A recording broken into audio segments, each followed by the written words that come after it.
Bam, bam, bam.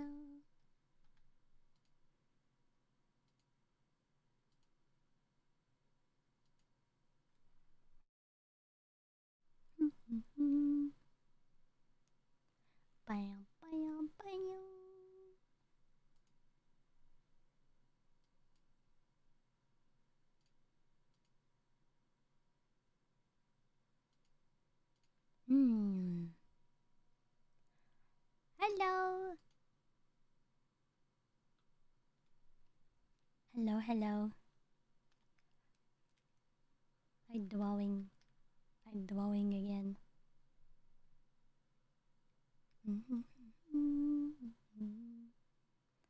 I don't know how long I'll be streaming for today. I'll be streaming for a little bit. Just a little bit. Octo, thank you for the 19 months. Hi. And Silent Hunter, thank you for the 39 months. Hello. Hi. Hi. Dude, Reaper. Thank you for the 10 months. Opry love. I was gonna listen to some videos and not music today, but I feel weird. Do you mind?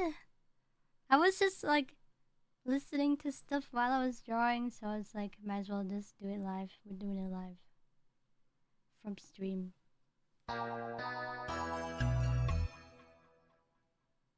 I was listening 37 to months of this wonderful streamer making my days happier. Opry love. Fugles, thank you for the 37 months. It's a weird kind of day. It is a weird kind of day. Bah. Very weird A Froot kind of art day. stream on my birthday. Happy How birthday, lucky am I? Brian! Hope you're feeling better. Happy Opry birthday! love. I hope you have a wonderful birthday today. Thank you for the 500 beans. Thank you. But yeah. Hello, hello chat. We're just gonna chill. 10 months yippee Opry love. Bam, bam, bam. How are you doing today? I'm doing okay. Been chilling. Yeah, been chilling. Been chilling. Been chilling. Ba-ba-ba-da-bow. Anyway, I was listening to this video, so I was gonna... It's like an hour long, but...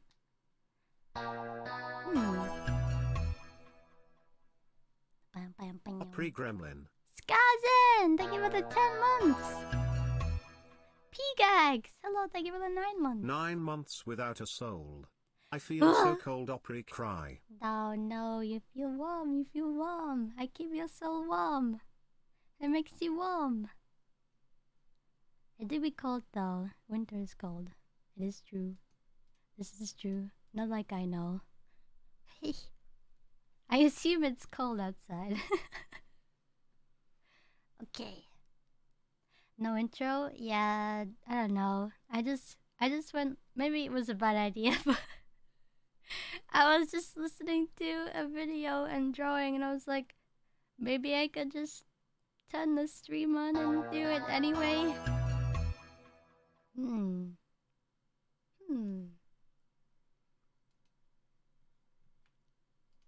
Chad, have you ever heard of the poop cruise? Have you ever heard of the poop cruise? When you think of everything that could go wrong on a cruise liner, I bet being asked to poop in a biohazard bag falls pretty low on that list. But for more than 3,000 passengers aboard the Carnival Triumph, the poop cruise that became a daily reality. I never heard of it Feces-covered walls, before. Food fights, and a sprawling tent city on the decks earned the cruise its infamous name, the Poop Cruise from Hell. The Triumph, billed as the pride of the I've never Carnival heard of Group, this. is the length of 3 football fields, boasts 13 decks with 4 swimming pools, 7 whirlpools, and a massive casino floor.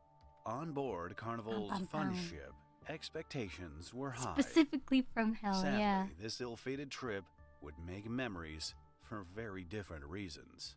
Gee, The I wonder Triumph why, set with a sail name from like that. Galveston, Texas, for the Gulf of Mexico on Thursday, February 7th, Opry 2013, for what was thought to be a 4-day cruise. The poop cruise from Hell. Initially, it was all plain sailing. with late-night parties, onboard entertainment, great weather, and mouth-watering buffets for the guests. The highlight of the cruise was set to be a stop in Cozumel, Mexico. Here, passengers could disembark, frolic in azure waters, From Texas shop to their Mexico? heart's delight, Of course and it's return for a night of of course it's a festive ship in onboard Texas. activities. In reality, after departing Cozumel for the return This trip makes to me deeply Galveston, afraid of your the YouTube cruise took a turn recommendations.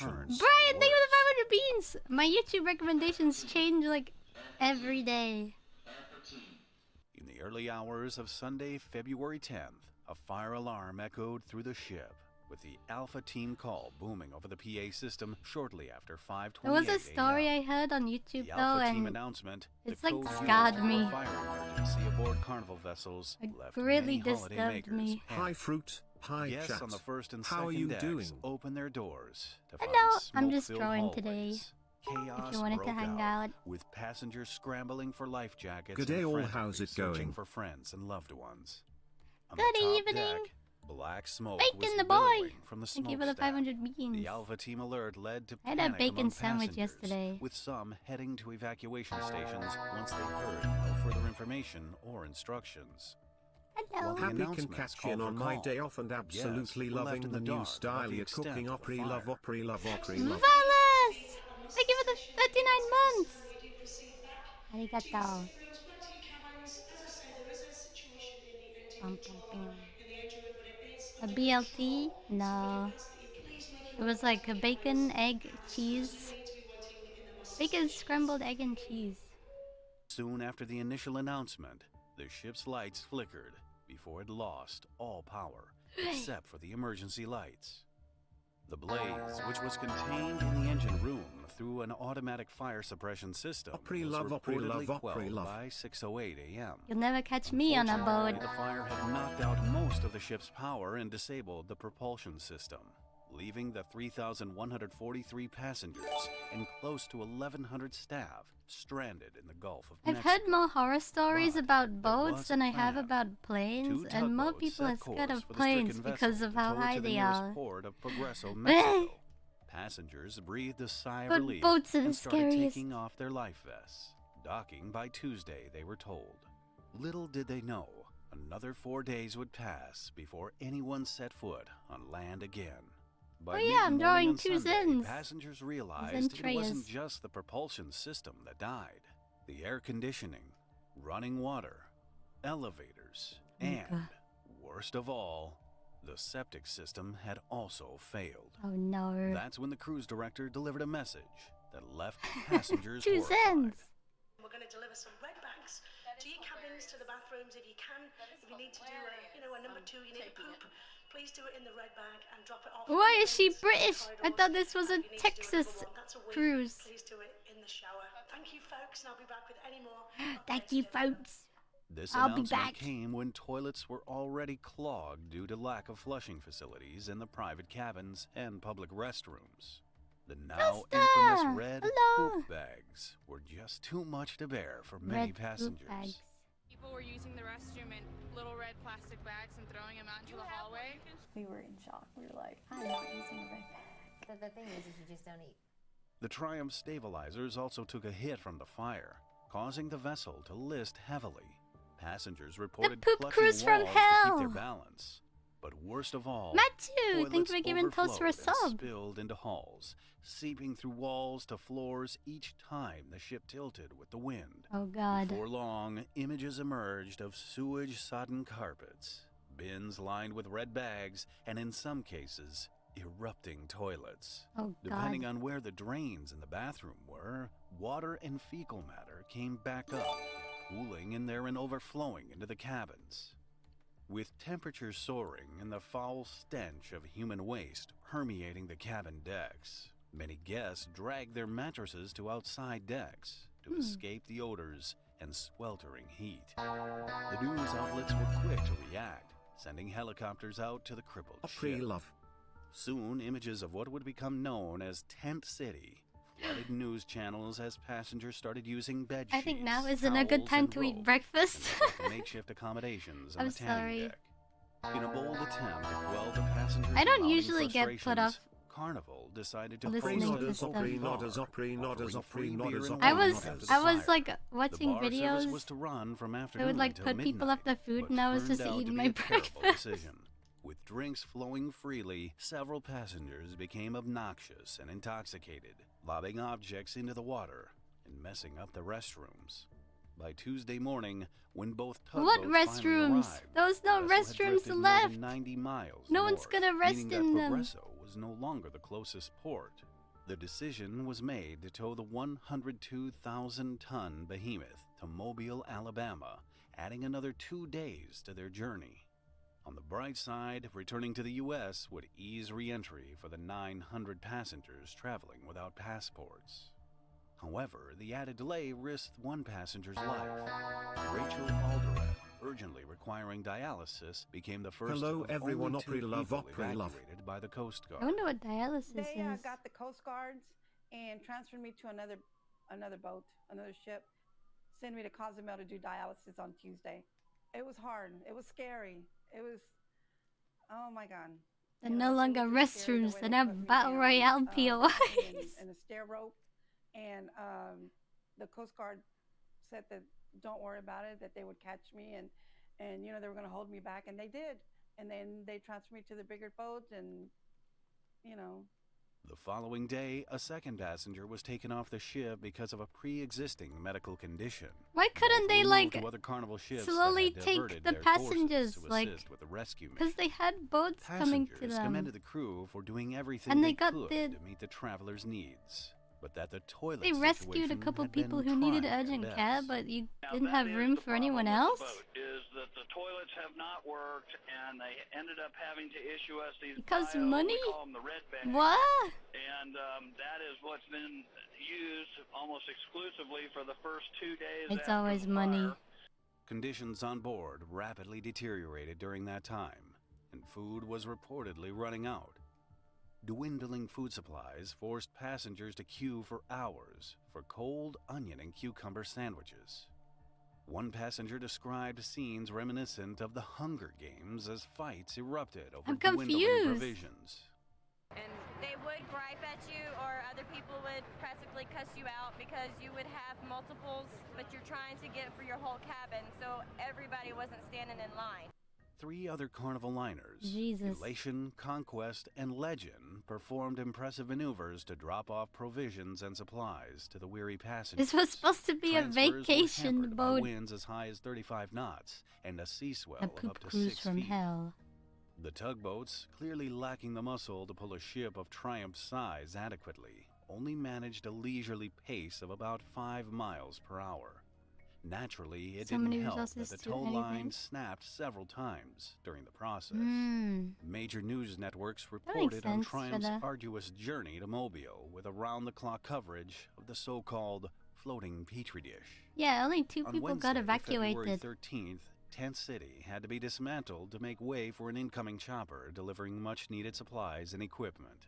By Thursday, the mood aboard seemed to get a little lighter after the food drop and the arrival of a generator that promised the luxury of I'm hot never going meals. on a cruise, By this ever. time, sanitary facilities were restored to parts of the ship, and passengers had access to power outlets to charge their cell phones. For many passengers, staying in contact with loved ones had been a battle. We've spent the past 2 days, about 4 to 5 hours a day, charging our phone so we can at least have the opportunity to talk. They're kind of overrated. I feel like they would be. Let's go one whole year. Opry you woo, Opry you woo. Sounds like an adventure.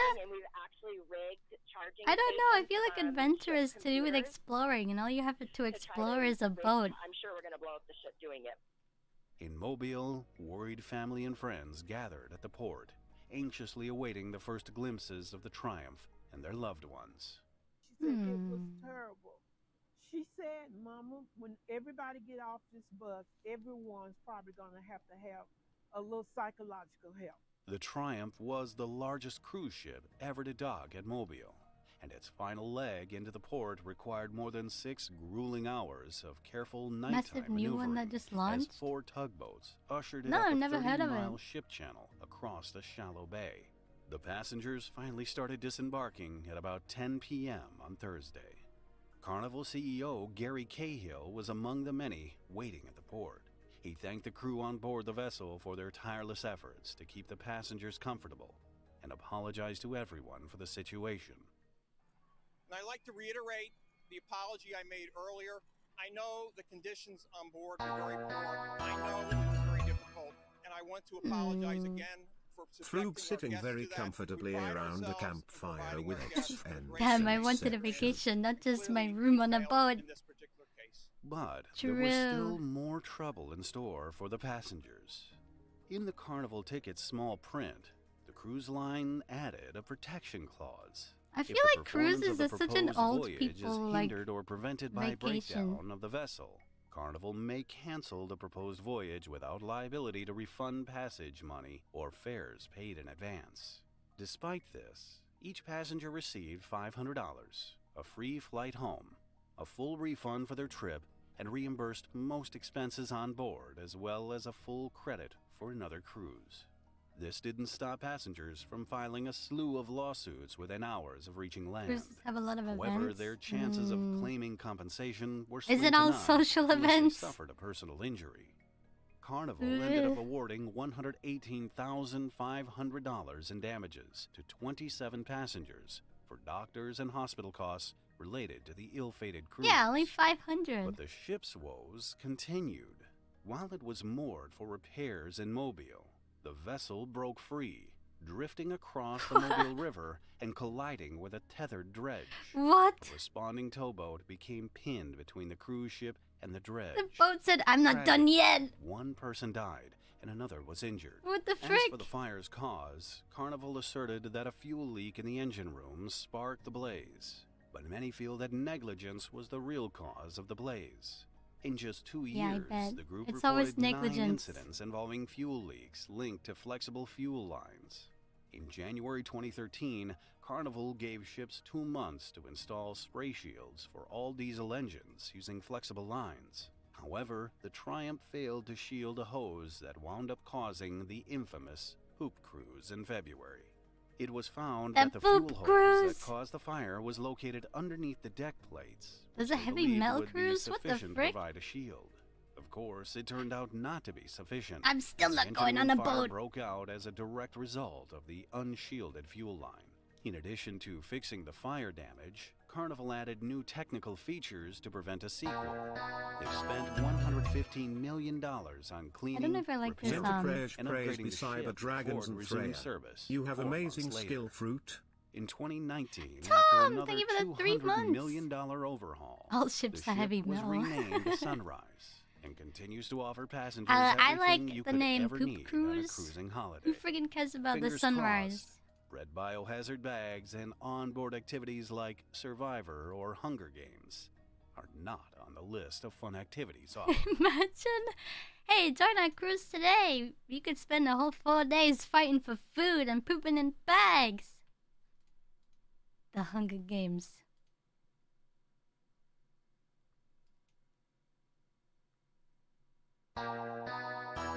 With every thrilling ride comes a promise of safety. 2 But months. sometimes Yay, I that subbed and promise got an is ad. broken. Surreal, That's thank you for the not 2 long. months. To glaring safety You violations. subbed and got an Here ad? are What the 7 frick? infamous amusement park I disasters. don't have power over the ads. Number 1. Sad. The Son of Beast roller coaster accidents. Sad. It's a beautiful summer's day during the holiday season in Mason, Ohio. Friends An and original family have single traveled called to enjoy Poop the rides and Cruise? attractions at What? Kings Island. The amusement park boasts the biggest wooden roller coaster in the world, Son of Beast. Ohio. But at 4:45 p.m. on July 9th, 2006, screams ring out, but not the ones you'd typically expect from a roller coaster. Ohio. The Son of Beast ride malfunctioned, resulting in a total of 27 people being rushed to the hospital with mostly chest and neck injuries. One of the victims said, quote, "When we hit, immediately it was like hitting a brick wall.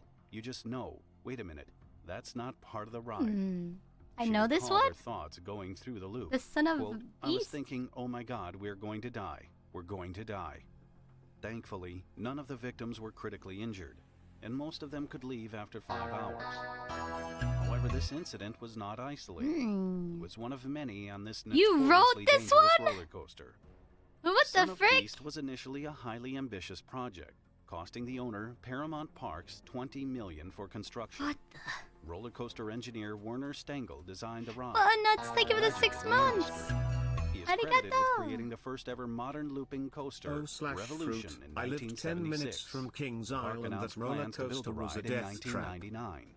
Stengel was involved in the early I design live of the 10 ride. minutes from Kings but the Roller Island. Coaster Oh, Corporation is this of the same America one? undertook most Is this building the work. name of the park? Construction involved Night Mikado, thank you for the 3 million months. board feet of wood, 2,400 concrete footers, and 225,000 21-inch steel bolts.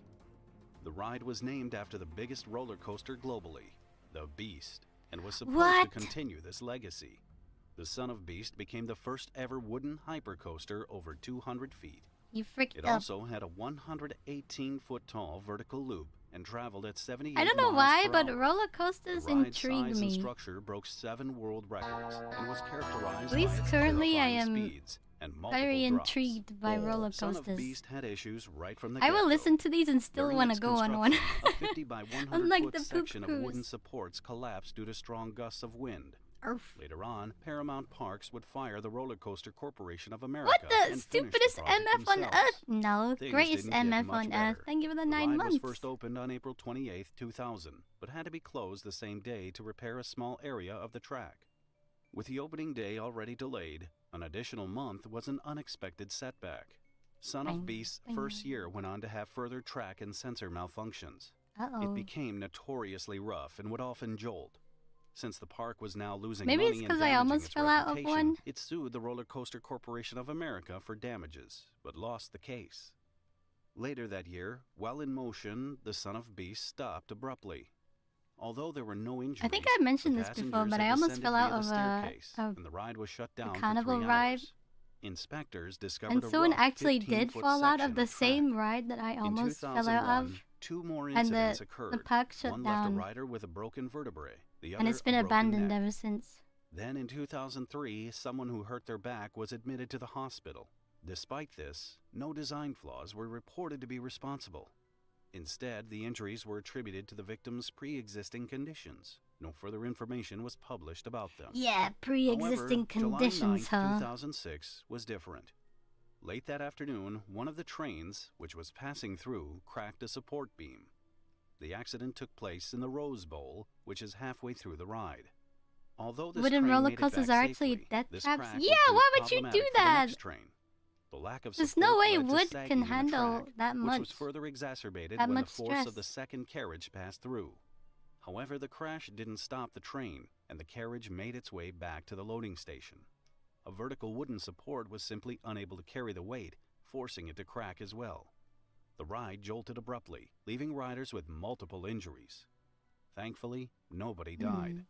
What separates this incident from other accidents was that Oh, the ride's is it designers called the were Wicker Man responsible. Omni? A state ride inspector said that the wooden support beams were, quote, cracked and had actually Yeah, splintered in places. of course they There are. was also an abrupt 'Cause they're bump, made of which he wood. believes was why people were injured. The Ohio Department of Agriculture, which is also the authority responsible for roller coaster safety, said that the beam caused a, quote, 14 slight months, dip in the and track, it's my resulting in a, birthday. quote, Whoa. pothole effect. Baba, injuring thank you for the riders. 14 months and happy Theme park birthday. consultant Dennis Happy Spiegel birthday. said, quote, "It's not unusual to have timbers break Happy in wooden birthday. roller coasters. As coasters have stresses placed on them, and as they age, they will have those kind of situations." Jennifer Wright was among the 27 victims and took Paramount Parks Wait, to court. Part of what? her evidence was a video Dragon, interview what with the Rich frick? Schmizzy, who were the Ohio Department of Agriculture assigned to investigate the incident. What kind of The train? investigator gave quite a damning reflection on what happened. Schmizzy claimed that the park should have known that an accident like this could happen since Yeah. its inception. He It's always testified down during the court to proceedings saying, negligence. quote, "They would fix them in a Band-Aid style and then wait and see what happened. Which They sin never is really stopped stronger? and said, 'We got a problem with this ride as a whole.'" Additionally, Guys, the we got a investigator problem. said there was, quote, "excessive lateral motion," where the track would constantly sway from side to side. This led to loose timber connections, wearing of bolt holes, track misalignment, and unexpected vibration. He explained that fixing issues on one part moved the problems onto another part of the track. Jonathan Yannick also took the park to Band-Aid court after style? suffering a shoulder injury that required Is that surgery. how they fixed it? The lawsuit asked for $500,000 in compensatory damages and more than The $350,000 Shirosa! Thank you for the in 2 punitive months. damages. Other lawsuits were filed, but most of them reached settlements. Both Jennifer Wright and Jonathan Yannick wanted to bring this to trial, so it would be made public, and nothing like this would be allowed to happen again. The victim said that when individuals agree to settlements instead of going to court, the public often assumes that the claimant was operate the error. The pair were confident that there was wrongdoing, feeling unthreatened by the multi-million It's always dollar someone's company's fault. high-paid lawyers. Wright said, quote, "All I ever wanted was the truth to come out and no one to ever be hurt again. I am still fighting and would love to offer any help or evidence. I think I'll just still shade feel this their whole pain leg. and suffering." Eventually, Wright accepted damages on the basis that Schmizzy's testimony was made public. She said, quote, "I would feel like garbage if I held on to this information, and then a year from now, somebody was really hurt bad." Hi Froot, hope After you're the having a incident, great the evening. general consensus Less was than that the 3. most sensible option would be to close Thank the you for the ride 15 forever. months. The Hello. editor of I hope Theme you're Park having a Insider, good evening Robert too. Niles said, quote, "A broken main support beam on a roller coaster is like a broken leg on a racehorse. Sure, you could spend many millions to repair it, but in most cases, you'd just put her down." But the park didn't put her down. Instead, the ride continued after a number of changes. What? Most notably removing its vertical loop, which they denied was related to the incident. Kings Island spokesperson Don Helbig said, quote, "The removal of the loop was a decision the park made so we could use different trains. The trains the ride now uses are lighter and more comfortable than the original trains." The decision not to retire the ride would come back to haunt the park in 2009 with yet another accident. According to Dayton Daily News, Jill Tavella said she, quote, "felt dizzy and had a bad headache after riding the roller coaster on May 31st and was later diagnosed with a, quote, broken blood vessel in her head." What? However, an investigation into the incident cleared the park of any wrongdoing. Of course it Nonetheless, did. the park was still reluctant to reopen the ride. Speaking at the time, Kings Island General Manager Greg Scheid said, quote, 8 days after I took over, the accident occurred. We have struggled with it ever since. We have smoothed out the ride. Most people will say they are comfortable with the ride, but I am not comfortable with the ride. Subsequently, the Son of Beast never ran again. The park never announced its retirement. Instead, the ride just faded out of existence. In 2010, the ride had disappeared from the park's website. Then in 2012, Good, it sounded like it the was. ride was demolished. And all of those years of building and maintaining the ride caused was too now many reduced problems. to rubble on the ground. The park was left with a $10 million loss. Paramount Parks wanted to sue the Roller Coaster Corporation of America, but that company went bankrupt in 2005. Kings Island then shifted its focus on suing the now defunct company's insurance provider. What? In 2008, they lost the case, costing the company even more in legal fees. What the frick? This was on top of the settlements paid to the dozens of people who were injured by the roller coaster. It's hard to look back at the Son of Beast ride as anything but a complete disaster. The father both in of the terms beast how is it just put people's lives at disappointed. risk and how it was a colossal waste of money. Hopefully, the park and the industry as a whole will learn lessons from it. In the Son of Beast place at Kings Island is an entirely different ride and a commemorative tombstone to it where riders queue. The new attraction's name is aptly called the Banshee, a wailing The ghost Banshee. in Irish mythology, while the ghost of the Son of Beast lives on. What are you trying to say, the huh? Icon Park drop tower incident happened in 2022. Now that the final investigation has been published, I've updated the episode with the latest information. Screams of excitement echo through Orlando's Icon Park as the ride ascends the world's He sounds tallest like a different freestanding drop person. tower. The round vehicle rotates as it rises 430 feet high. With every second, the guests Actually, get more banshees are excited. fairies, Once not they reach ghosts. the top, they will be dropped into Are a they free really? fall to experience the ultimate adrenaline You rush. got a new mic? There's a kid on the ride, however, that seems to lack enthusiasm. A new mic? He's frightened, and for a good reason. He feels something's wrong. After a brief pause at a daunting height, the ride begins to fall. The free fall lasts for just a couple of seconds think I heard before of this magnetic one. brakes engage. When the ride finally returns to the ground, the frightened kid is gone. His seat is empty. Oh, it's this one. As realization sets in, other guests can be heard screaming in panic. A park visitor recorded a video of the incident, which quickly spread on social media. Drop towers are categorized as super rides, the ultimate attraction of amusement parks I will never worldwide. go on those A lure rides for though. thrill I don't seekers and like them. I adrenaline like roller junkies, coasters, they but I don't offer like the drop excitement tower that can't ones. be They're so found in scary. ordinary joy rides. That's what makes them super rides. The after ride all. I almost fell out of was But like, apart from excitement, super oh rides are god, not without it risks looked like to this. riders. Very often there's a thin line between these two. At Icon Park on International Drive in Orlando, Florida, the Freefall Tower has been one of the most It was popular like people were attractions in since this its opening thing in and it December of span around like 2021. this in like different The directions. ride ascends to a height I almost of fell out of this 430 one. feet. At the top, the seats tilt forward by 30 degrees before plummeting nearly Ugh, 400 I'm never feet going on one towards of the those ground. again. During the drop, riders experience an astonishing speed of 75 miles per hour. It was manufactured by the renowned amusement ride company from Austria, Fun Time Rides, and was operated by the Slingshot 9 Group. months with the Fruit Pop. As Coaster College on With that YouTube fruit. has pointed out, Philly there have been two cheesecake. further Thank you for the recent 9 incidents at months. I like Slingshot's your name. rides. In September of 2020, Philly a maintenance cheesecake. worker died after falling Cute. off Icon Park's Orlando Starflyer. Then, months later, in March Fun 2021, times a ride. cable snapped on the Slingshot ride What at is- Old Town in Kissimmee due to this suspected operator happening? error. So now, This one happened could with my ask if skin these layer, were too. isolated events, or if there's possibly a pattern of safety Did they issues with get the bigger? Slingshot Group. When Tyree Did they get Sampson bigger? came to ride the drop tower on March 24th, 2022, it had been in operation for only 3 months. As the park's latest attraction, everyone was eager to try it. So was Tyree. Tick, as his friends called him, was an Soren, exemplary thank you for the 14-year-old 20 boy months. from St. Louis, Missouri, who was visiting Orlando for a You was football too. program. You were too small and kept He was a coming out. promising talent with That's high what happened hopes to of me. I establishing a was career too in the sport. small, and At I his kept age, slipping. Tyree was just a kid I was who holding wanted on to to play these football two and have bars fun. because I was gonna fall Icon out. Park seemed like the perfect place to go. However, there was a slight problem that prevented Tyree from enjoying his visit. He was a pretty big boy for a 14-year-old at 6 foot 5 inches tall and 340 pounds.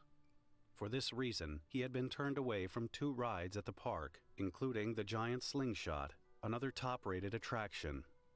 But Tyree was determined to go on one of the super rides and tried his luck at the drop tower around 11:30 6 foot p.m. 5 and 14. What the Surprisingly, he was hell? allowed to take one of the 30 seats. A friend who came with him also went for a ride. Being a big kid, Tyree was feeling uncomfortable in his seat. The vehicle ascended and reached the top 430 feet above the ground.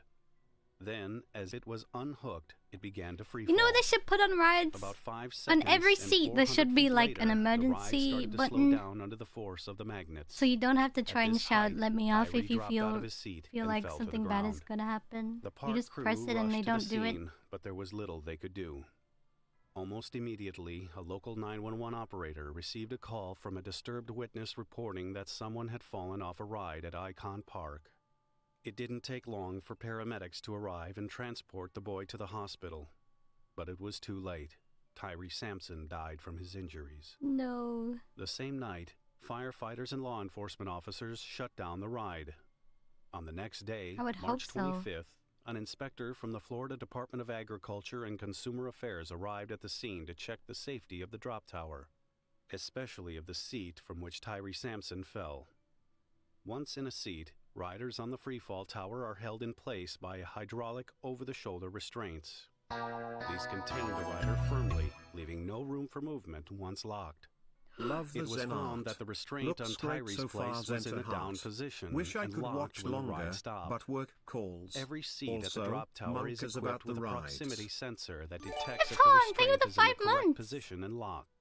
A green light above the seat turns on only when the sensor Work detects calls. the Good restraint. luck at work. The Good ride luck at vehicle work. is programmed to be unable to ascend unless all riders are locked in their seats. Moments after the fall, operators were heard discussing whether the seat was locked. One then confirms that everything was in order by clearly stating that the light had been on.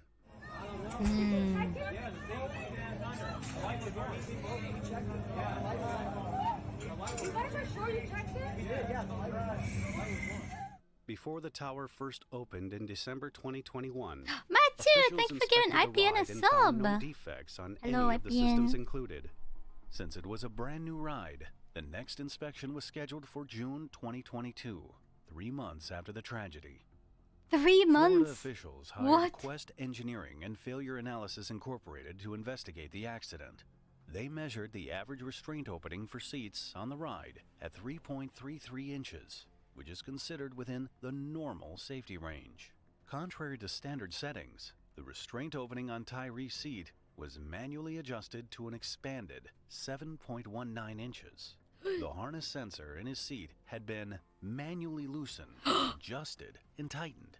This misadjustment of Tyree's proximity sensor improperly satisfied again, the ride's electronic negligence. safety mechanisms. Specifically, the ride's sensor lights illuminated, signaling that the ride was safe to operate, even though this wasn't the case. The report confirmed that during slowing of the ride, Tyree Sampson slipped through the gap between the seat and the harness. There were no mechanical or electrical failures. Operator error is suspected as the accident's primary cause. I hope his family But sued him. investigators also mentioned many other potential contributions. Particular attention has been paid to the ride's operating manual and the listed requirements. The for manual? riders. It states a maximum weight limit of 286 pounds.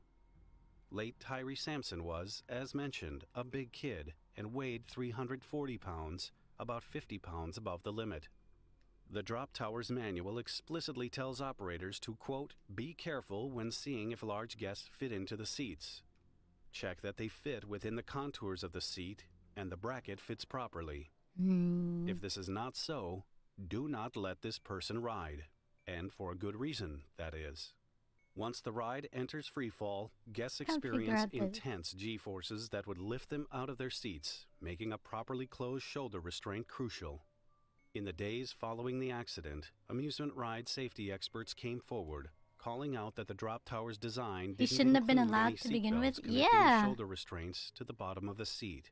I heard another Some story like freefall that. rides at major amusement parks, They let like someone the on one a at ride who was Universal's too Islands small. of Adventure, 3 miles north of Icon Park, include Like, a no one seatbelt listens to in the addition height to over-the-shoulder and harnesses. weight restriction, However, whatever the Funtime rules. Rides quotes a safety certification stating that the restraint system is adequate. Quote, it has 2 independent locking devices, and the shoulder restraints are monitored. It is no need for extra safety or seatbelt because the seat and restraint system fulfill more than the requirements. You know! Meanwhile, Tyree Sampson's family took legal action. They filed a lawsuit against several parties associated with the drop tower, including Icon Park, the ride's operator Slingshot, the ride manufacturer, and the producer, the Chairs. The lawsuit primarily cited the absence of posted weight limits and alleged operator errors as the key contributors to the accident. Within a short Operator period, error. the family reached an undisclosed settlement with Icon Park and Slingshot. As for the foreign manufacturers, the legal battle continued. Given the severity of the incident and public safety concerns, the Orlando Freefall Drop Tower was ultimately dismantled and removed from the site. Yeah, 'cause Leaving Icon everyone's Park in behind, danger. Lightwater Valley's Twister roller coaster was plagued with problems that caused not one, but 2 tragic accidents. Riding the Treetop Twister roller coaster was supposed to be a fun adrenaline rush, but 2 major accidents involving the coaster at Lightwater Valley turned out to be a 2? life-altering experience It takes for more 2? than one family. It's never just It's a one. balmy Wednesday afternoon in June at the Lightwater Valley Amusement Park in North Yorkshire. 2 Durham University friends Wait. are looking forward to celebrating the completion of their second year of varsity. 20-year-old Gemma Savage is due to receive her exam results the next day. She is studying towards a biomedical sciences degree. But UK? tragically, Gemma will not walk out of the park alive. Oh no. The Treetop Twister opened in May 2001 and was billed as a white knuckle ride. The 49-foot white high knuckle attraction ride? is a hybrid of a roller coaster and a so-called waltzer, more commonly known as a spinning or wild mouse coaster. Oh! The individual cars seat 4 riders across and pivots on the track, much like a carousel. During the ride, they reach speeds of up to 30 miles per hour. Gemma's boyfriend, Joseph Shimon, would later tell an inquest hearing that Gemma wasn't worried about the ride, and it didn't seem that scary because of its height restriction of only 3 feet 7 He should be inches. doing his homework But anyway. during the ride, I don't know what their he's doing on carriage Twitch. suddenly stopped, and Joseph says staff told them to remain seated before their car started moving again. The two spotted another car ahead of them and immediately knew something was wrong. Their car started accelerating down the U-shaped bend, smashing into the one in front of them, which propelled them backwards, crashing into a car that was behind them at maximum speed at the bottom of the turn. Joseph suffered whiplash injuries and back pain in that second collision and momentarily lost consciousness. Jesus. But when he came to, he thought Gemma was knocked out as her head was drooping and she was making snoring noises. He could not have imagined that her injuries were fatal. Sadly, Gemma would succumb to neck and head injuries Hello, Froot. at the Leeds I General loved the art you Infirmary. drew for Mel. 3 teenager I see you're boys also drawing involved more in in the your new collision were style. treated at Harrogate Yeah, District Dr. Hospital Gizmo, thank you for for the stomach 13 injuries, months. whiplash, and one teen It's with really, a broken this arm. style is really 3 years easy later, to draw, in I think. 2004, Gemma's So I can family just would keep finally get some drawing. answers from the inquest into her death. Unfortunately, it would not be the answers they had hoped to get. The family had hoped to hear a verdict of unlawful killing, which relates to criminal negligence. But the Criminal? court found the cause to be death by misadventure. In English law, this term means a death related to a risk taken willingly. During the inquest, the jury had heard that the collision happened when engineer Eric Butters was trying to lower some cars that were stopped. Did they just as a blame it safety on the precaution by the victims? coaster's computer system. We shouldn't have taken the coaster anyway. Coasters do not have traditional onboard What? braking mechanisms. The track is split into chunks called block sections, governed by the ride's computer. This system only allows one train to be in a section at a time, preventing trains or cars from ever coming into contact or colliding with each other. That's so freaked up. The engineer, however, reportedly did not engage the emergency stop button, which would have shut the computer down. This meant that both the software and the engineer tried to control the ride simultaneously, leading to the collision. By design, however, the manual override should not have worked without hitting the emergency button. But according to reports, the override was only possible due to faulty wiring. According to testimony Yeah, at that's the inquest, definitely the tests rider's conducted fault. by coaster The frick? manufacturer Vshojo, the installers, and an independent inspection body failed to detect the faulty wiring that overrode the emergency system. In fact, Health and Safety Executive Amusement Ride engineer John Madden discovered a catalog of human errors and mechanical faults that led to the treetop twister accident. The French designers of the twister, Vshojo Industries SA, were charged and fined a total of £175,000 for failing to ensure the safe design and construction of the coaster. Park owners, Lightwater Valley Attractions, were fined a combined total of £110,000 for safety breaches and legal costs. Electrician Lightwater Valley? Eric Butters was cumulatively fined £3,000 at Leeds Crown Court after pleading guilty to health and safety breaches. The treetop twister was renamed the Twisters soon after the accident. I like listening to other things. It's not just the music however, while I'm not be drawing. the last time that emergency services would rush to attend an incident at the twister. On He's my Friday, brain May occupied. 31st, 2019, a 7-year-old and his family And also visited I learned Lightwater things. Valley as a half-term treat from school. But what started as a fun family day soon turned out to be a life-changing event when the boy fell nearly 15 feet to the ground. What the The frick? boy, who was in the twister carriage with his mother, slid out of his restraints and over the top of the seat as the ride rushed And this guy's toward videos the are kind of souvenir like, camera point. Riders are strapped into the coaster cars what do by you a call lap it? bar, and Like one witness said podcast they level saw the child was free of his storytelling. restraints. Eyewitness Mark Sharnley was at the park with his wife and kids when he saw the youngster hanging backwards from the carriage as his mother screamed hysterically. I just looked up for the carriages. It was about 15 foot off the floor, and there was a guy, the lad was hanging backwards outside of the actual carriage. What is it, Somehow he Yorkshire? got out of the actual restraint and was hanging out backwards from the carriage, his head kind of backwards already. When he looked up, the 7-year-old was hanging outside the carriage. Sharnley said he must have somehow got himself out of his restraints before he plummeted face down to the floor at a height of approximately 15 feet. What the Everybody frick? started shouting, trying to get attention of the actual guy running the machine, but he didn't actually see what happened. And he eventually did notice and stopped the machine altogether, and that's when the guys who were with me jumped over the barrier to see how the lad was. John Philo could not wait for the ride to stop before running to the victim's aid. He was the first person on the scene risking his life by jumping over the fence and I've actually been trying to find more content to listen to because, like, I'm so bored of everything else right now. Shocking. Philo recounted the scary moment when he People reached always the like motionless make child, videos talking saying about the boy random had TikTok facial injuries, people, and I'm which like, he I don't won't care soon about forget. TikTok He stayed people. with him for more than an hour, saying his son assisted the paramedics in guiding the air ambulance's landing. The child was alert and conscious when emergency services reached the scene and was airlifted to Leeds General Infirmary, where his condition was later described as life-threatening.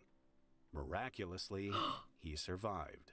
He The 7-year-old, lived! who may not be named for legal reasons, Jesus. suffered severe head injuries, leaving him in the hospital for Children a month. are like His mother so reported in strong. December 2020 that the little boy she had taken to Lightwater Valley on that fateful day was not the same child that woke up after the surgery, saying she still grieves for her son. Park enthusiasts had reportedly been complaining about the twister for some time in the months following the accident, saying that a litany of mechanical problems had been impacting their enjoyment of the coaster. One social media post read that the twister had stopped on 3 separate occasions mid-ride at different intervals. Another user said the twister had problems with the safety bar mechanism, impacting the wait time, but added that the ride was later closed for maintenance. According to another park enthusiast, her daughter didn't feel very safe when she was on the twister as the restraints in her car were broken, Oh, I'm the leading opposite. her to slide around on the seat while the ride was in motion. Investigators into the second tragedy found that a host of errors, which included faulty seatbelts and the breaching of height regulations, were responsible for the boy's accident. The court heard that the youngster was not wearing a seatbelt on the twister and 9 fell months. through the gap Froot, between the love seat you. and the restraining bar. His mother, who was course in the he car wasn't. with him, says operators did not tell them to wear a restraint and that the safety bar did not secure the boy firmly in the seat. She says she started screaming when she saw him slip under the bar, flying Love out the of the new car art as the style you ride got going. hurtled about Keep 3 on cooking, meters off the Froot. ground. Pause. The hearing also found that not all ride operators understood the seatbelt Keep and on height cooking, safety Julian. limits Thank for you for the young 33 children. months. According to the Twister guidelines, all children between 1.2 meters and 1.5 meters tall must wear seatbelts. But after viewing CCTV footage of the ride's daily operations and interviews with riders at the park, a health and safety executive found that this was simply not the case in practice. Further investigations found several safety belts on the ride were not working, and that even when safety belts were worn, significant gaps were still evident, which meant that smaller passengers were not secured. The investigators concluded that the accident was entirely avoidable, and that several children were put at risk due to the breach of safety regulations by Lightwater Valley theme park. 90% of The company ride was fined accidents a are total of entirely avoidable. £349,527, including legal costs. The original coaster's designers, Vshojo, went into liquidation in 2008 and filed for bankruptcy, shutting thank down you for the its 33 manufacturing months. plant. Its rival, Zamperla, continues to manufacture and distribute Most the Twister accidents, coaster after obtaining the license for its design during a brief agreement with Vshojo in 2003. I feel like the only design change my mom is Zamperla someone who made is like that the deathly restraints are now scared mounted on of the floor planes. of the carriage, whereas But I'm Vshojo's always like restraints trying to were say, pulled like, down imagine how overhead. many planes The are Twister flying right didn't now survive around the the rest of globe, the and how many 2019 like season, and it was dismantled and just subsequently how sold many to people are traveling like you never showman nothing ever Anderson happens to them. Edwards.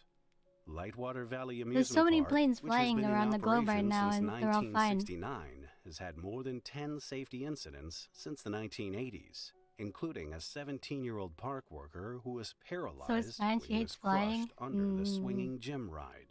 Then, in 1991, the ultimate Europe's longest roller coaster was involved in a coaster collision, injuring 5 people. ultimate. And in 2012, a 5-year-old's leg got trapped between the platform edge and the carriage of the Ladybird roller coaster. What the the park frick? has since decommissioned all its thrill rides, like the Ultimate, the Black I like Pearl, a planes. pendulum ride designed to look like a I like pirate flying. ship, and the Wild River Rapids. It now bills itself as a family adventure park catering for younger park visitors.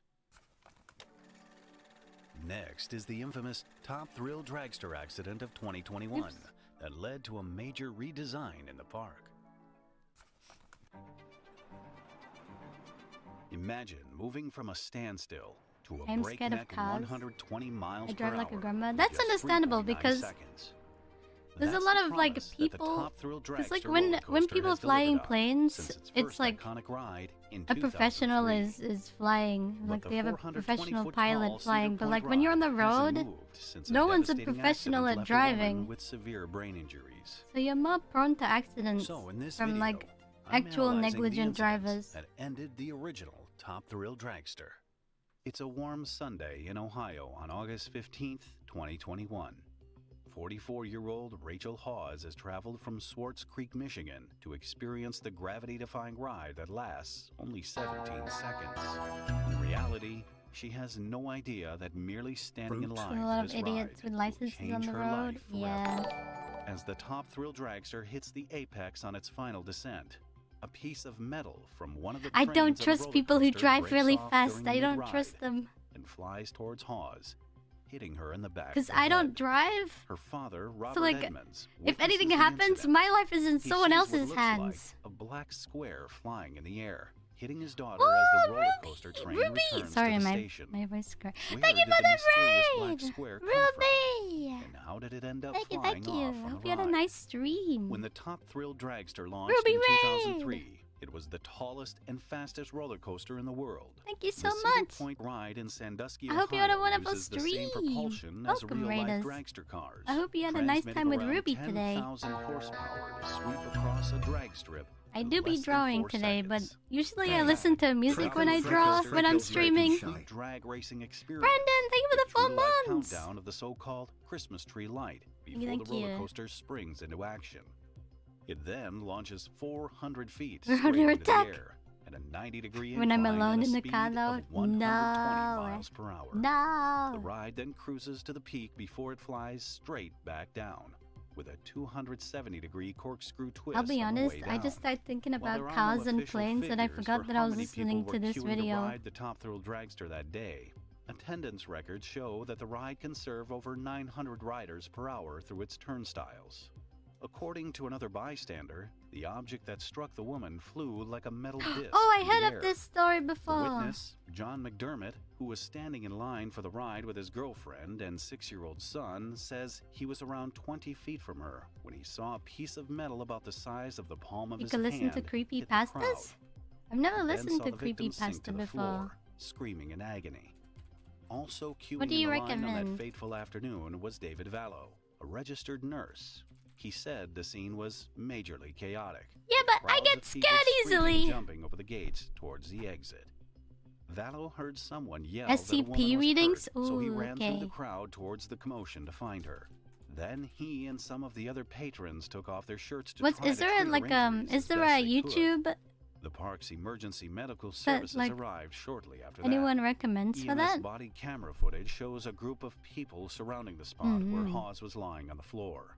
It also Lighthouse captured horror? an off-duty county sheriff's deputy explaining what he witnessed during the traumatic event.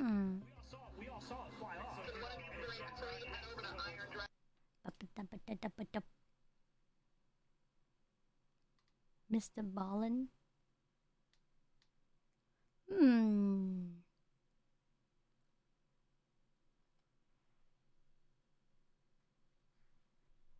Apparently, is Papa Meat the same guy as the animator? Meat Canyon? Meat Cannon? The Vulcan. Oh. SCP-7819. Oh, it's a liminal space SCP. Oh. Good afternoon, everyone. My name is Dr. Miller, and the SCP we're going to be looking at today is SCP-7819. Object Class, Keter, Uncontained. Uncontained. Special Containment Procedures. If you are currently under the influence of SCP-7819, please immediately refer to Addendum 1. SCP-7819 is still under active study. If you believe you have come into contact with it, contact the research What lead. if my pen is an SCP? And I don't actually draw what I want, but my pen draws what it wants, and it's just using me as a host for its darkest creations. SCP-7819's appearance And it just moves from one artist to another. presents as a small roadside hotel or motel, though the exact layout may Mind vary. control pen. Advertising Mind blown. always identified by Watch, I'm gonna exterior start drawing signage badly because as the the pen is Rest the Easy pen knows I'm onto it. Several conditions must be met for SCP-7819 to manifest for a driver. The time between midnight and 4 a.m. Local The time highway roadside zone. The driver of the hotel. vehicle must have been Maybe it driving looks for like over it. 5 hours, discounting small breaks. Mm. The No driver vacancy. must be a past or present Foundation employee. The driver must be alone in the vehicle. Upon driving near SCP-7819, the driver will begin to feel a deep. Should I put a capture of the video like really small on the screen somewhere? Reaction to driving for several hours and seeing an opportunity for a Are you break, fine just or an listening to it anomalous phenomenon while I caused by draw? SCP-7819 to lure drivers in. Yes? Okay, Regardless, let me this fatigue will set that up. continue as the driver pulls off the highway and into the parking lot of the inn. Should the driver drive past SCP-7819, the sense of fatigue will remain, though through unknown means their vehicle will be seamlessly transported several miles backward, Let me do often that. without their realization. They will drive past SCP-7819 again, be transported backward again, and this process will continue until Transported? they park inside SCP-7819. The driver will not be Here we able to go. escape this phenomenon until they exit their vehicle, enter SCP-7819, and perform several requisite activities. These activities vary, but SCP-7819's many manifestations have provided a relatively dependable action plan for performing Like right- rituals like that? and surviving SCP-7819. Or is that too If you small? are currently under the influence of SCP-7819, please proceed through Addendum 1. Remain calm and do not rush. Accuracy and efficiency is more important for Wait, hold on. survival than speed. Good luck. Addendum 1. SCP-7819 Survival Guide. Up to date to March 26, 1996. Space. Parking lot. Frick. Instructions. Bring your car into There we an go. empty parking space. Try to select one that's surrounded by other vehicles. To separate yourself from the pack would attract attention. Once you park, exit your vehicle. Take only what you Liminal need. spaces always just Whatever look device cozy you are to me. reading or listening to this document on, What your the? cellular phone, keys, purse or wallet, and a bag containing some toiletries and essentials. Now all we need is a video of Subway Surfers in the other corner. Own one privately, do not take it with you. Spend some time in the parking lot before entering the lobby. Observe the other parked There we cars go. around you. You will note inconsistencies such as wheels made of wood, unclear jumbles where logos and brand Wheels marks should made be, of wood? and shapes or designs that do not correspond to any actual vehicles produced by automotive companies. Avoid looking through the windows. If there is a large burning vehicle in the parking lot, do not investigate it further. If at all possible, You know they should make. You know the observation game, before the fire goes out. the observatory DE or whatever it's called. They should make a game using this SCP. Or just SCPs in general. Otherwise, I grab a few things I have and squeeze out of my car, parked next to this big Dodge Caravan, Except, wait. No, I'm not. It's like you described a caravan to someone else, and they described it to someone else. British! And that person had to make a model Observation of what they had in duty, mind out of paper yeah. mache. I accidentally knocked a hand against it and realized that it was made out of some kind of plaster. And it was hollow. That, but with SCPs. I got curious, so I started investigating the other cars. All like this, logos and designs that look like cars on you going up, but took a closer look, and it's all nonsense. A facade, literally. I wasn't scared or anything, but it did put me on edge. Like how, when you know someone is trying to put you at ease, you put your hackles up. You put your what up? Lobby. Instructions. Upon entering the lobby, make your way to the front desk. It will be unoccupied. Is it the SCP you talking? may ring the bell once if the sound brings you comfort. Wait in the lobby without exiting it. Hum your favorite song to yourself as you wait. Yuti! Hello! Has been described as oppressive. Hello! Stop humming when you become I'm aware gonna of the VIP noises you. coming from behind the counter. Hop the counter. There should be a closed door.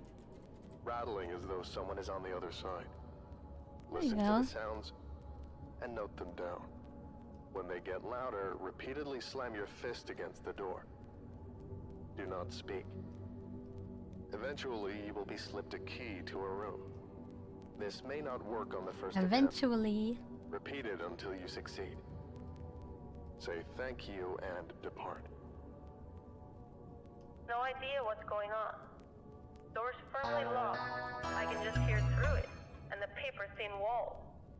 Pretty filthy noises. Soft enough to where I have I'm to a press cool my ear kid against the now. door to hear anything. Wet slapping like someone. You were always a cool against kid. the ground over and over. There's this periodic wet coughing. The snapping stops during the coughing. Not the wet coughing. It sounds in pain, like someone starving to death.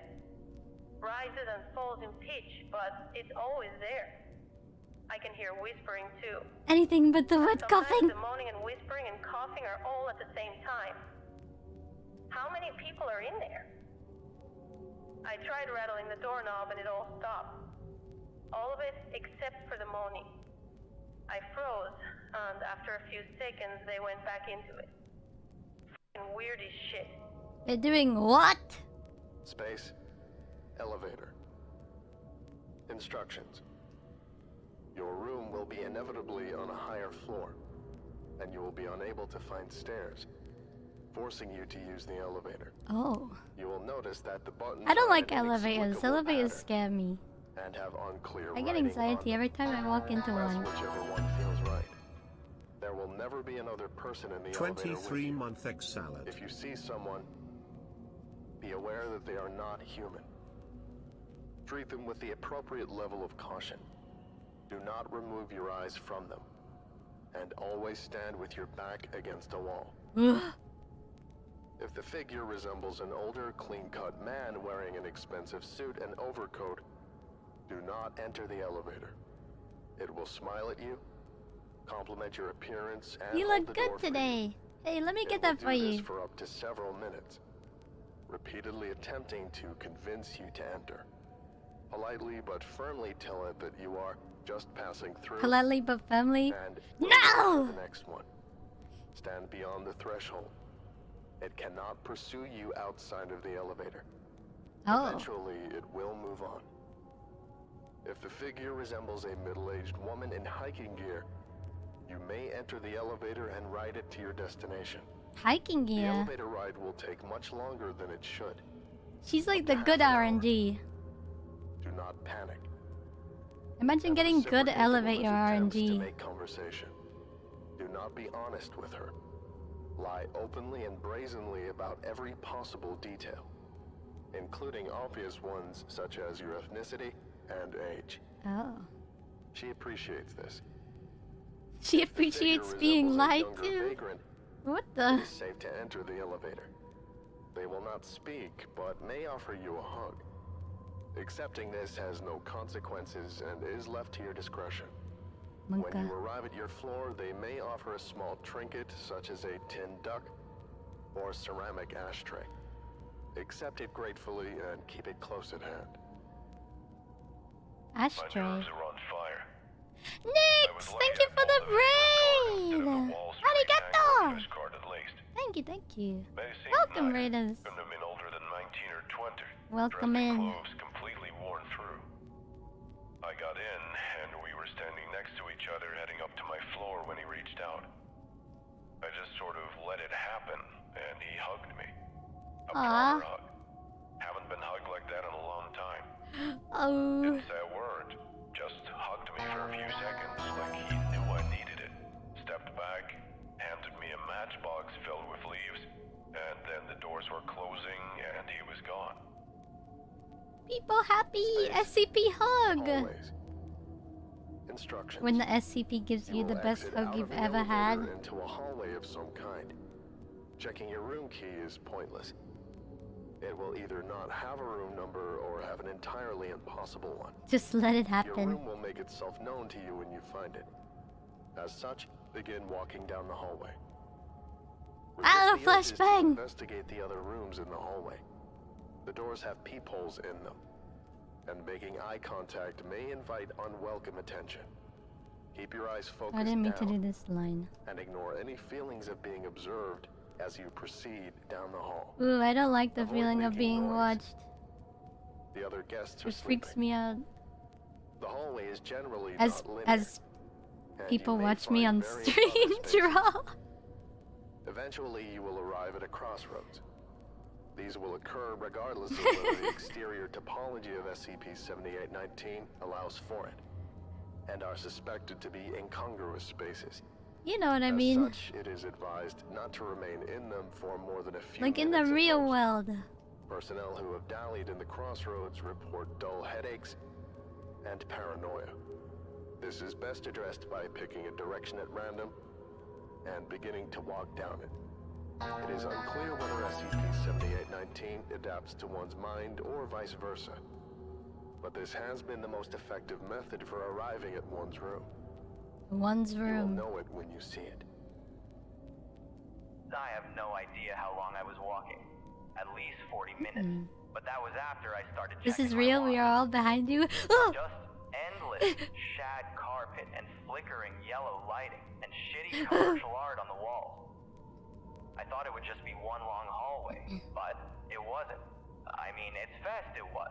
But then it ended and took a sharp right turn, and then a left, and then down a set of stairs, past a smoking lounge through a little walkway. Back rooms. Yeah. Sense of consistency to the It's like a Just felt type like a of weird liminal amalgamation of every space hotel I've ever been SCP. in, glued together without thought. Eventually, it started getting really bizarre. The carpet went from drab beige to like the pattern you find on bus seats. Bus There were curtains, but they were nailed to the wall so they couldn't be opened. Every successive set of doors kept getting lifted a few inches off the ground until they were literally halfway into This the one is ceiling. darker. This isn't a place people were meant to be. Space. Space. Room. Instructions. Use your key and enter your room. You will immediately feel a chillness in the air. This is normal. Do not close the door behind you until you have turned on all the lights. I saw that video, Nightmare. I saw that one. That one freaked me out. That scares me all the time. You know, like a scary thought that I have? You know how VTuber models track your face? One of the scariest ideas I have were if I go like AFK to grab water and then my model just starts picking up a face that isn't mine. Dozens of chairs Ah! in the room with nothing else. Ooh! Difficult to traverse. That should be an SCP. The bathroom may be The locked from VTuber the model inside. SCP. This is not a point of concern unless you have reason to believe someone is Ooh. inside. If you do, bar the door to the best of your ability. You may keep the lights on or dim them, but get into a bed. Well, my 3D model freaks out as if it sees another If the face. room has a television, You may put something when I on to have calm my your nerves. hand tracking. Personnel But I have think it's just suggested because Home my and Garden skin television is so delivers the best results. pale that it thinks that like Eventually, you will fall my asleep. neck is a hand or something. Because I wear like necklaces and stuff. So my VTube, my 3D VTube, but when I have my hand tracking, constantly tries to choke itself. It was designed by a person with no understanding of how humans lived. I got in and made sure everything was fine, then put my stuff down. Took a leak, which is when I found out the bathroom was fake. The plumbing wasn't attached and the toilet and shower were made out of like plywood, like props on a movie set. Hardly the weirdest thing so far, but for some reason it just... For some reason. I got out and slipped into bed. Almost immediately I felt insanely tired despite the circumstances. Another entity? I could barely keep my eyes open. And right as I was drifting off, it occurred to me that I hadn't checked under the beds. Creepy. Space. Pool. Space. Instructions. You will wake up in the hotel hot tub. There will be no one else in the indoor pool area. And you will feel physically awake but mentally exhausted. This is normal. A small radio set on a nearby table may be playing a song from your childhood, but the signal will be of poor quality. Try to tune it better if you can, but do not change the station. Everybody in Vshojo are already kind of SCPs? What the? You may exit the hot tub and inspect the main pool. Who is the most It will SCP generally in be of Vshojo? idiosyncratic shape and construction. You will find that the surface tension of the water is much stronger. Hime? It has formed a thick, tight membrane Hime that is prevents definitely the objects from breaking through SCP it. of Vshojo. As such, do not step into the water.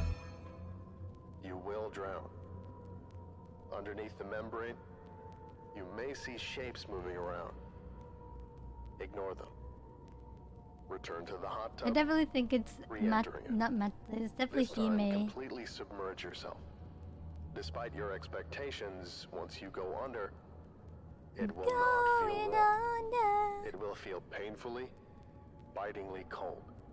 Bitingly? stepping into Is that ice even a word? Ignore it and open your eyes. You will find that the hot tub descends several feet deeper than expected. Swim to the bottom and grab the small object you see lying on the floor. Inspect it after emerging. I from don't the like water. anything that You will find your involves a clothes body of neatly folded on water. a nearby table. Dry and redress yourself before departing for your room. I've always loved hotel pools. Something about them. I don't know. You'd think everyone would go for it, but for whatever reason it feels like I'm the only one who's ever in one.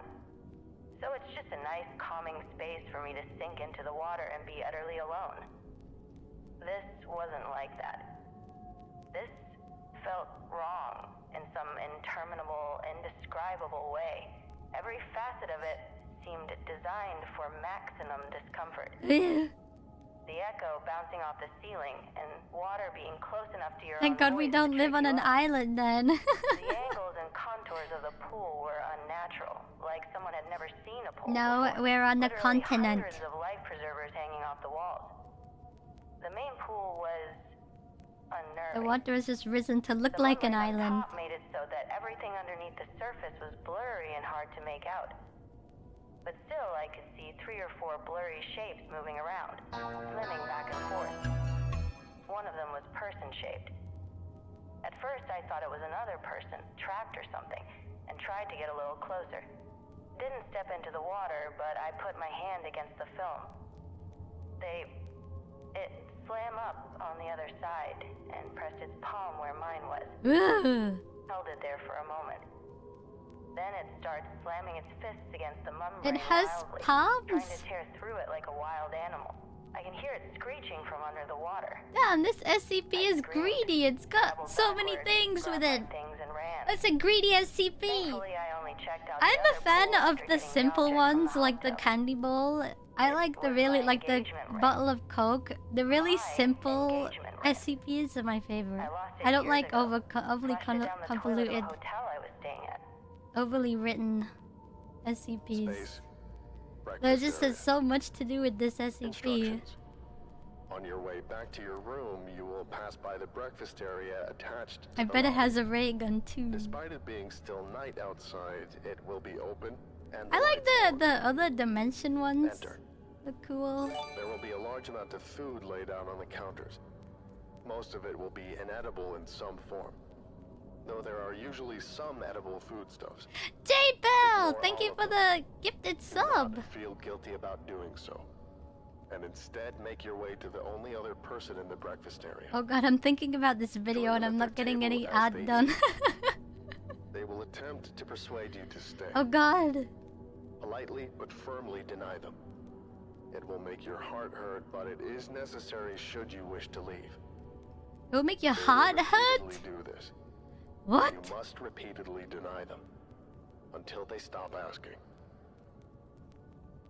Plastic fruit, styrofoam waffles, muddy water instead of coffee. I'm not exaggerating, it was literally fake food.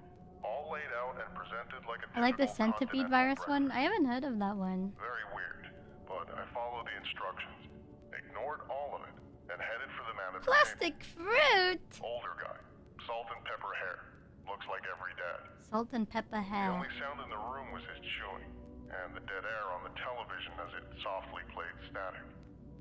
He seemed excited to see me once he noticed me. Asked me to please take a seat. So I did, opposite him. Started bombarding me with questions. Where was I from? Where was I going? How long I'd been on the road? But not with the sinister On the road in the again. elevator. Genuine, sincere, wanting to know if I was all right and having a nice time. I'm so bad at drawing eyebrows. I feel bad about ignoring all of his questions and just saying, I want to leave. I got the sense he'd heard this a lot, and he was persistent about it. What can I do to make your stay better? Sorry, I say, but I want to leave. Go, I fixed it. You're not enjoying the amenities? They're fine. I still want to leave. Don't you think this is nicer than having to deal with the troubles of life? It's a resort. Maybe, but I prefer the troubles over whatever this is. You know what? I would stay in this hotel. Saying he has a point. Eventually, he just goes crestfallen. Is there anything else I can do to make you stay? No. He seemed to accept that. Told me to spend the rest of my night. Check out in the morning. If you can like fully survive a night in this hotel, Space. because you have rules that you can just abide by, I would do When you it. wake up the next morning, I would do this over the poop cruise. regardless of when you fell asleep, Or any Gather your things cruise and depart for that your room. matter. you will find that the layout of SCP-7819 has shifted dramatically and is much easier to Cruise navigate. from hell. Several doors in the hallway will be hanging open, and you will pass cleaning carts as though housekeeping is doing their rounds. Did I do? There Oh, I will be did. no one around except you. Head to the elevators and back down to the lobby. Although I don't like being There will alone similarly be no one at the front desk, in public but place spaces. your key down. Depart SCP-7819. I only like being alone Get in in my your house. vehicle. The parking lot will now be empty, and get back onto the highway. Driving until you can get into contact with your nearest site, and report your SCP-7819 encounter. The light of day makes things feel a lot different. The labyrinth of the carpet and hallway just felt odd now. Not sinister. I went downstairs, turned my key into the empty desk. The breakfast area was closed again. No! I stepped out the doors. Closed breakfast. The sun was shining.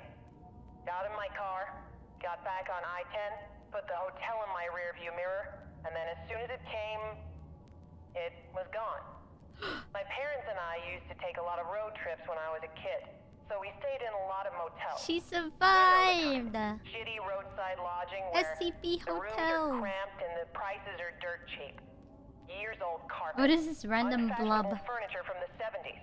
Sinks that stick out into the room and hard This mattresses. looks so funny. Not a resort, just a place to lay your head down for the night. Transitory spaces, where you're meant to come and go, not to stick around.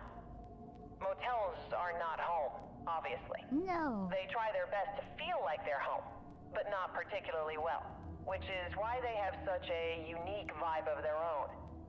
A corporate design space calculated to put you at ease.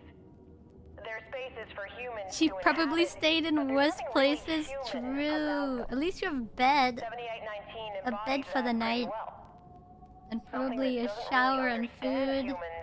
SCP is nice by giving you all of these things. Memories of motel rooms and hot tubs. I don't know. I don't know what 7819 is, really. I can only make guesses from what I experienced. Like I said, I took a lot of road trips as a kid, and there are some deeply, deeply strange things that live on the edges of these highways. If you follow these instructions, you will exit with no issue. Ah. If you haven't, we do not blame you for staying. Goodbye. We do not blame you for staying if you don't abide by the I don't get it. What? They make you stay forever? If you don't do all the rules or whatever, instructions?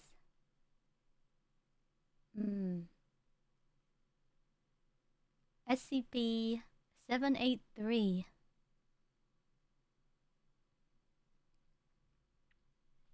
Does anyone have an SCP that they recommend? Let me see. 999?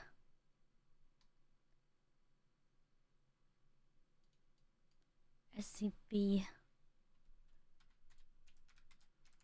We'll do SCP-999.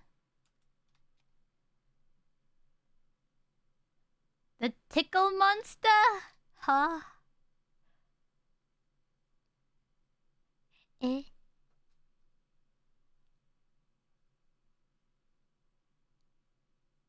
What? 1281. Let's see, I'll just look at some recommendations and see if they all sound... The Harbinger! What the... That looks like another otherworldly things. Otherworldly. Opry love. 308008. The Infinite IKEA? Whoa. I'm intrigued. Intrigued. My name is Dr. Miller, and the SCP we're going to be looking at today is SCP-3008. Is this a long one? 28 minutes. Euclid. Euclid. Containment procedures. The retail park containing SCP-3008. The centipede one. We can just Google it. What the centipede virus SCP is. Or passing by site have been redirected. What's Euclid class? The entrance to SCP-3008 is to be monitored at all times, and no one is to enter SCP-3008 outside of testing, as permitted by the I saw someone made a game based on this. Humans exiting SCP-3008 are to be detained and then Safe-ish. debriefed prior to the administration of amnestics. Dependent upon the situation of their stay in SCP-3008, a cover story may need to be generated prior to their release. Any other entities exiting SCP-3008 are to be terminated. Love you less than 3. Less than 3? SCP-3008 is a large retail unit. Mesurashi! Thank you for that 5 months in Prime. Arigato! Retail chain. A person entering SCP-3008 through the main entrance and then passing out of sight of the doors will find themselves translocated into Now I'm interested in these SCPs. This displacement will typically go while unnoticed, I draw, as no change will occur from the perspective of the victim. They will generally not become aware until they try to return to the entrance. Euclid, safe-ish containment, but needs a lot of spatial security. Oh, is that like how, like really specific? Physically be contained within the dimensions of the retail unit. Current measurements indicate an area of at least 10 kilometers squared, with no visible external terminators detected in any direction. Draw some SCPs. Imagine if I drew the peanut statue in this style. May be infinite. SCP-3001 is inhabited by an unknown number of civilians trapped within prior to containment. Gathered containment. data suggests that they have formed a rudimentary civilization within SCP-3008-1, including the construction of settlements and fortifications for the purpose of defending against SCP-3008-2.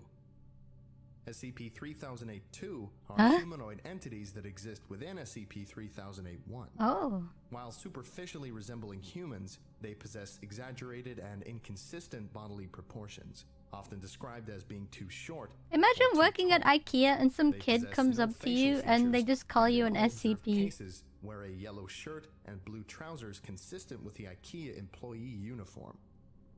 SCP-3008-1 has a rudimentary day-night cycle, determined by the overhead lighting within the space activating and deactivating at times consistent with the opening and closing times of the original retail I wonder if that's store. ever happened to someone. During the night instances of SCP-3008-2 I would be flattered. will become violent towards all other life forms within SCP-3008-1. What the? During these bouts of violence, they have been heard to vocalize phrases in English that are typically variations of "the store is now closed, please exit the building."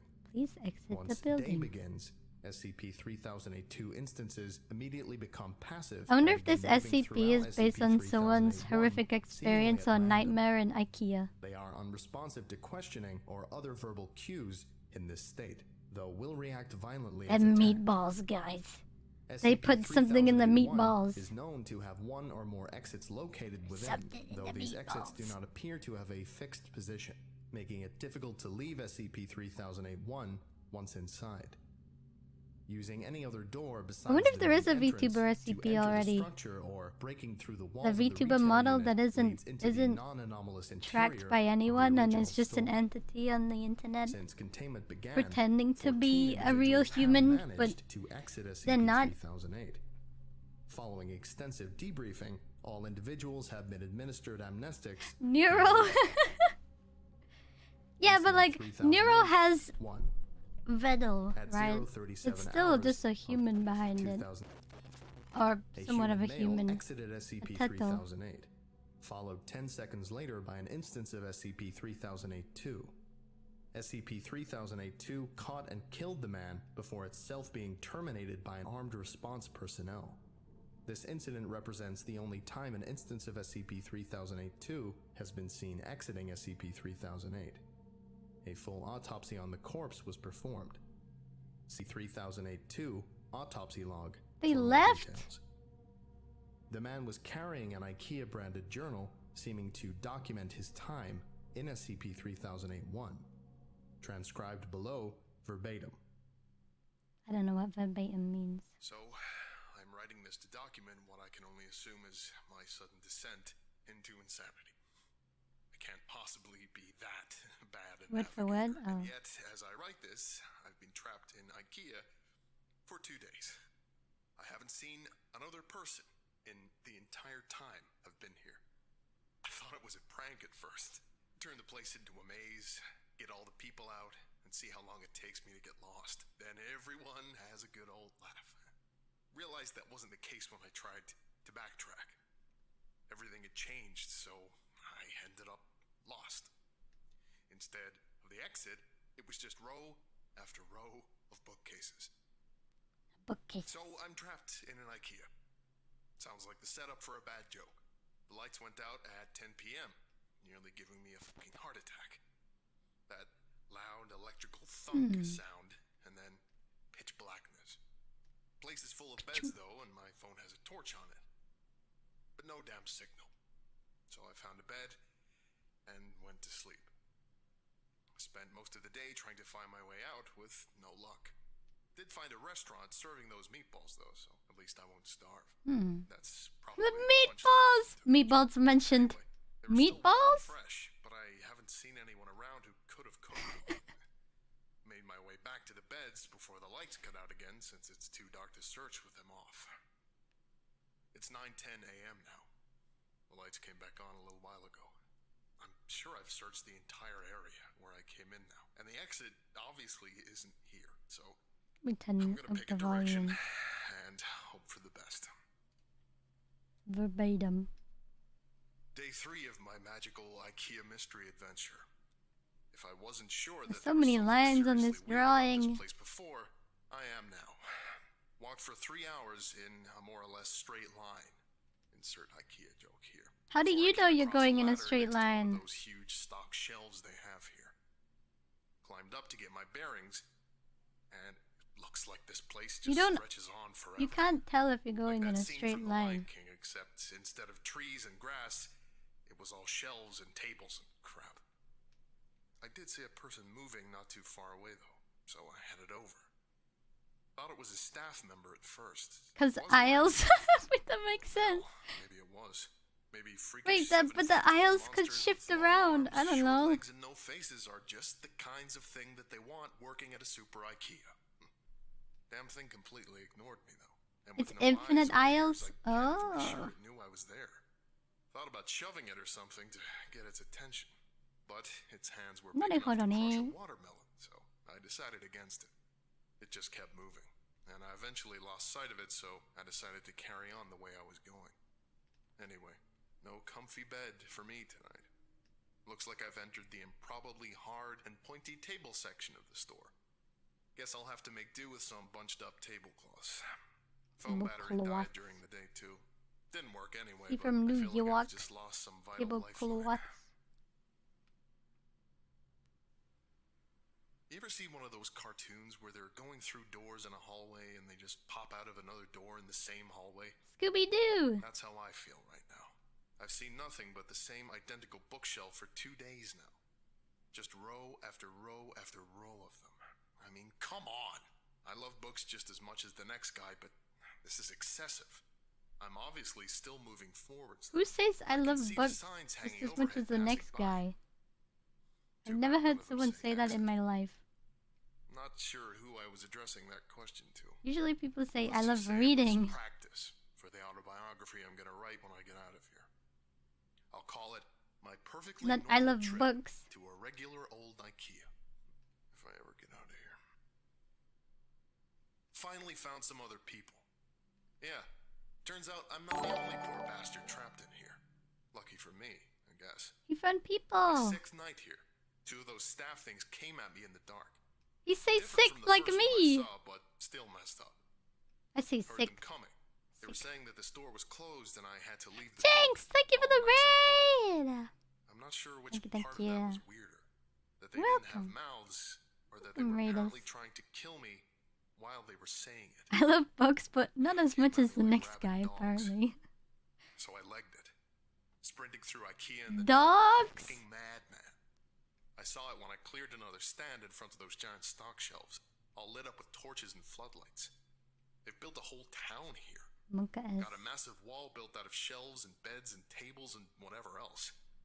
I swear to God, it was the most beautiful thing I'd ever seen.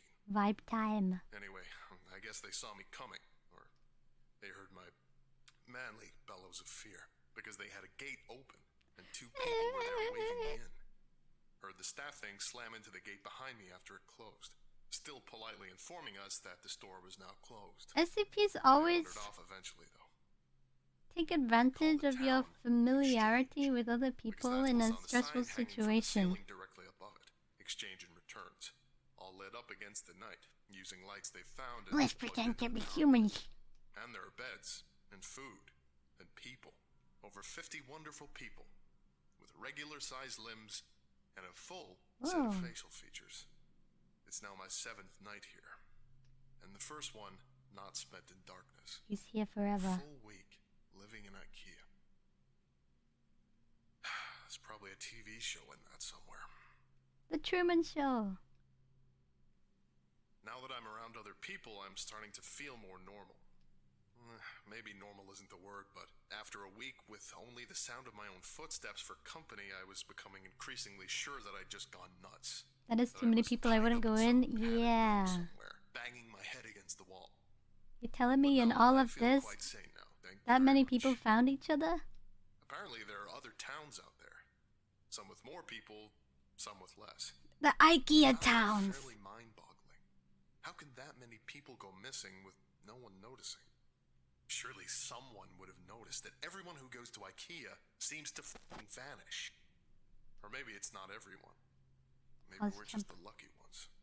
The lucky People ones? here just call those staff monster things the staff. Apparently they're fine during the day, minding their own business, walking the aisles. As soon as the lights go out, they go f***ing bonkers. So, during the day, people go out to find food, water, and whatever else they need. Meatballs. Apparently there are restaurants and shops around that get randomly restocked. No one knows how. Maybe the staff do it. Apparently they aren't very good at their jobs though, because the restocking sometimes takes a while, which means the food needs to be rationed. Maybe if they weren't so busy chasing people around in the dark. The staff are like anomalous humanoid homunculi. When Oh. night comes, the staff go nuts and everyone holds up inside the walls. Naruhodo Apparently it's the ne. same everywhere in this place. Wherever this place is. The Ur-IKEA, from whence all other IKEAs sprang. Ooh, I don't like We're that all still color. just in the regular IKEA, and this is all some fever dream brought on by a mind-numbing boredom. Who knows? Been here for 10 days now. 10 days. Most of the people I asked said they stopped keeping track a long time ago. And one guy, Heavenly! Chris, said he'd been here for years. Oh. Years. Years. Apparently there are rumors of people who do manage to get out. And people who see the exit only to have it vanish before their No, I very don't like eyes. that color. I get the feeling not everyone believes that, but I do. Explains how he got stuck in here in the first place. Sort of. And I mean, come on. Staff monsters, row after row of high-quality Swedish furniture. I don't know why they would find a disappearing door so hard to believe in. Anyway, I went out scavenging for Captain food Milk, in a nearby thank you for shop giving with Heavenly a Sandra and sub. Once you learn the Arigato. landmarks of this place, it's not so hard to navigate. The overhead signs help a lot, but there are others. How Not big too is far this in the place? distance, a huge section of those giant stock shelves is collapsed. Does it look against each smaller other. on the outside? Way off in the east, we all assume it's east anyway. Apparently IKEA doesn't sell compasses. It's some kind of tower that looks like it's made of wood. Reaches all the way up to the ceiling. Infinite. Maybe they were trying to break out through the roof. It lights up at What? night, so there must be people there. But apparently, it's a few days' walk, which means it must be miles away. So no one here really knows for sure. Apparently, I got incredibly lucky sleeping out in the open for a week without getting ripped to bits by the staff. That's me. Lucky, lucky, lucky. Yeah. We found some food in the shop. Guess the staff restocked it during the night, which was nice of them. I probably wouldn't last a day in this place. I figured I'd try it out. There was a voice on the other end, but they were just talking nonsense. Random words strung together with no real meaning. You ever see a video of someone with aphasia? Kinda sounded like that. Aphasia? Didn't answer me when I spoke to them anyway. Aphasia? Sandra says all the phones in here are the same. Oops. Asking the journal questions again.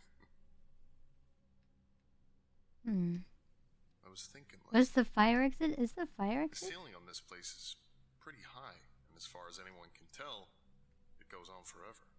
Shouldn't there be some kind of weather in here? I'm sure I read about some NASA building that was so big it had its own weather patterns, with clouds and stuff. This place is definitely bigger Clouds than and that, stuff. but now that I think about it, I'm pretty sure I've never felt so much as a temperature change in here. I'll add it to the grand list of weird bullshit. The staff attacked the exchange last night. Must have been 20 or 30 of them all just asking Just us hide to leave behind the store. stuff on Calm as you shelves. like, while trying to smash the walls down with their bare hands. Ooh. Apparently this happens pretty regularly, so... Is it specifically the IKEA with the infinite symbol on the front of it? hatchets, a fire axe... Gee, I wonder why that's the... Wasim even made a functional crossbow. Anyway, the walls have holes in them, which I hadn't noticed before. Specifically so we can stab out at the staff when they attack. Took a couple of them down myself. They don't seem to bleed, which is weird.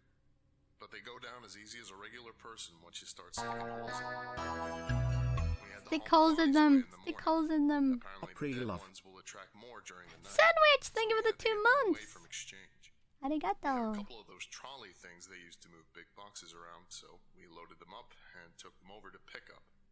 Arigato. I actually want a sandwich. I have a sandwich in my fridge. Pickup was grisly. Want the sandwich? Hundreds, maybe thousands of dead staff all piled up. There was no smell, which was a blessing.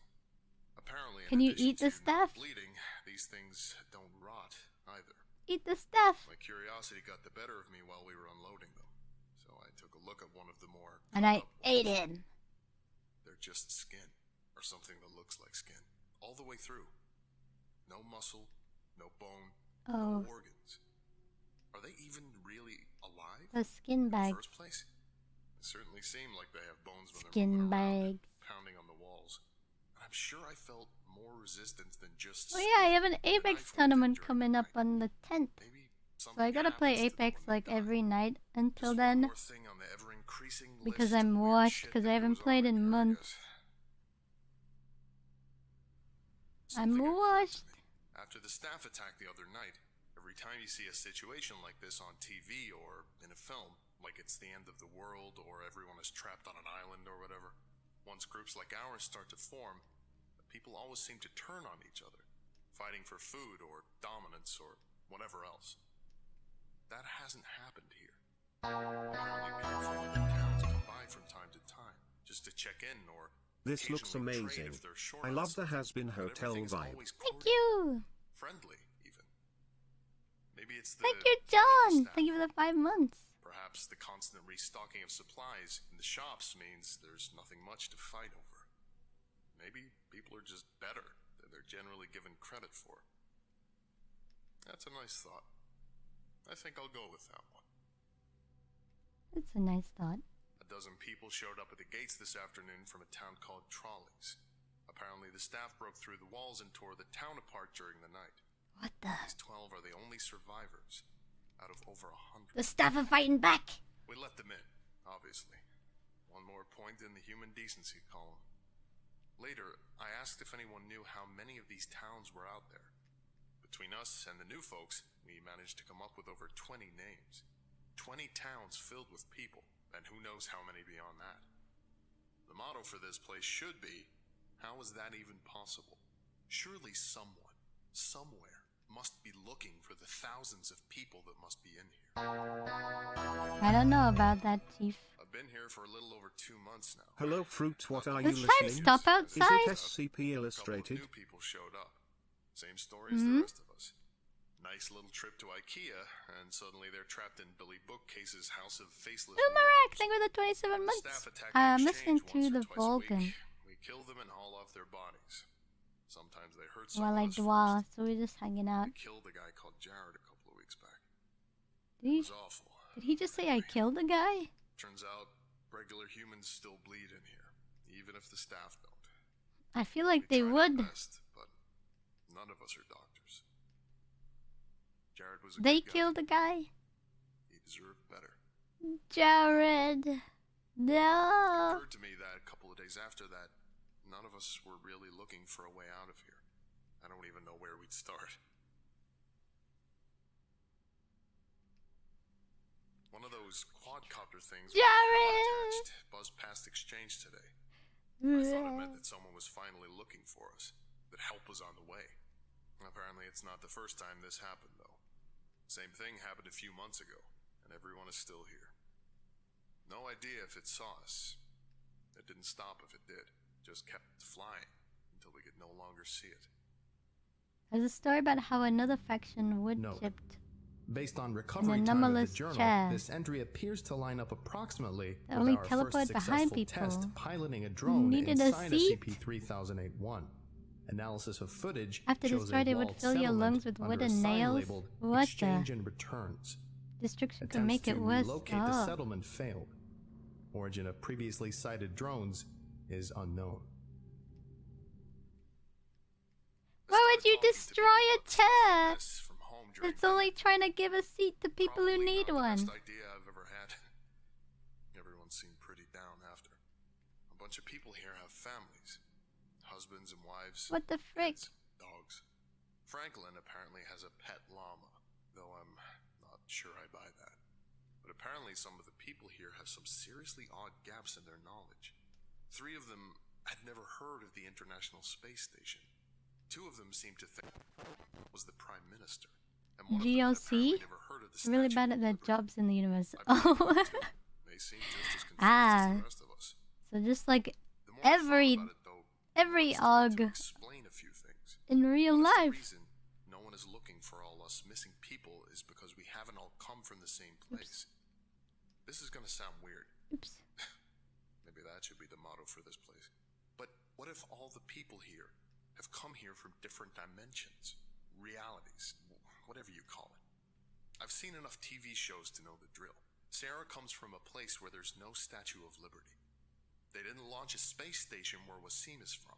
If everyone here came from different places, even from ones that seem identical, there'd be no huge missing persons panic, no mass search. We'd just be a blip, a single missing person in a world of non-stop news. A blip. Well, that was a fun train of thought. Just realized that yesterday was the 6-month anniversary of my arrival here. I wonder if IKEA sells party hats. Party hats? The routine around here has remained more or less the same. Did he say 6 months? One every couple of weeks or so. What Food the frick supplies frack? go up and down, but we've never actually had a major shortage. Occasionally we get a visitor from one of the nearby towns. Usually checkouts or aisle 630. We check in with each other from time to time, occasionally trade supplies if someone gets particularly low on something.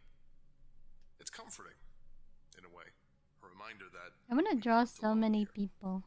some small glimmer So of many drawings in civilization. so little time. Sometimes they bring medical supplies. Once I finish this one, I'll Apparently start a there's new one. pharmacy a few towns down from checkouts that gets restocked every now and then, so they share out what they can. I've never heard of an IKEA with a pharmacy before, but at this point, I wouldn't be surprised if someone stumbled on an It's fun IKEA playing with organ other people's harvesting color line. palettes. Would certainly explain the staff. Speaking of our faceless jailers, their attacks have been getting worse lately. 3 or 4 times a week now, with twice as many staff as there used to be. No idea where they all come from, or why the attacks have increased. We tried following one of them during the day a few weeks ago, me and Sarah. Wanted to see if they led back to a staff room or something. Did I do Didn't it? seem to go anywhere though. Just Hmm. randomly walked through the aisles. We had to turn back before we found anything. We've been reinforcing the walls, trying to arm ourselves better. Certainly no lack of materials to use. Wasim has been making more crossbows, but it's pretty slow going. Too bad IKEA doesn't sell guns. Too bad. Never thought I'd say that. Note: no new personnel have entered SCP-3008 at site in the time span indicated in this entry. The attacks are getting bad now. Almost every night, and with so many staff that the bodies almost pile high enough for others to climb the walls. I think we're in real trouble here. We're in real trouble here. Exchange is... I think exchange is done. We got hit pretty bad last night. Not many casualties, but the wall is wrecked. We finally figured out why the attacks... Is this whole video just like someone's A box of supplies had a chunk of one of the staff in it. someone's recounting of getting trapped How it happened, but in apparently a IKEA? piece of one will draw them, as well as a full body. Too late now. In any case, there's too many bodies for us to haul away and still have time to fix the wall before midnight. Candace has called a meeting. I suspect there will be talk of abandoning exchange. Maybe try and get I prefer the other one. The way that one was told, I prefer that one. This one kind of dragged on a bit. Maybe some of us will. I was fine for that first week out in the dark after all. But then Infinite IKEA. I keep getting lucky. I'm only writing this for a sense of closure, I guess. For me, or for anyone who finds this. If this is the final entry here, I hope whoever is reading this is doing so from outside of this place. My biggest fear. If I do die tonight, I'll just wake up here again in the morning. Huh? Note: this is the last entry. It is assumed that while he was attempting to reach the checkouts settlement, he was separated from the rest of his group by pursuing SCP-3008-2 instance and happened upon the exit. Wait, he found the exit? Oof. I've been to IKEA a few times, and that guy's recollection, not that different from mine. Just saying. He found an exit? That place is a war zone. Also, Why do I keep on getting assigned interdimensional SCPs? I don't know. Anyway, I think that about does it for today. Ah! I almost dropped my mouse.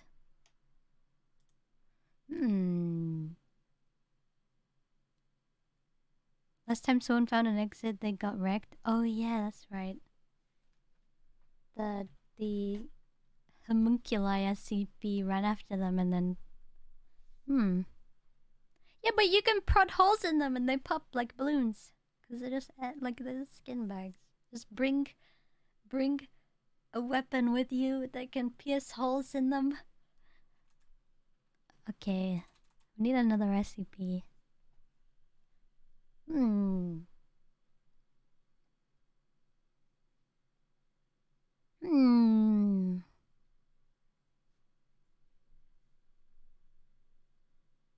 Solid skin. Ooh.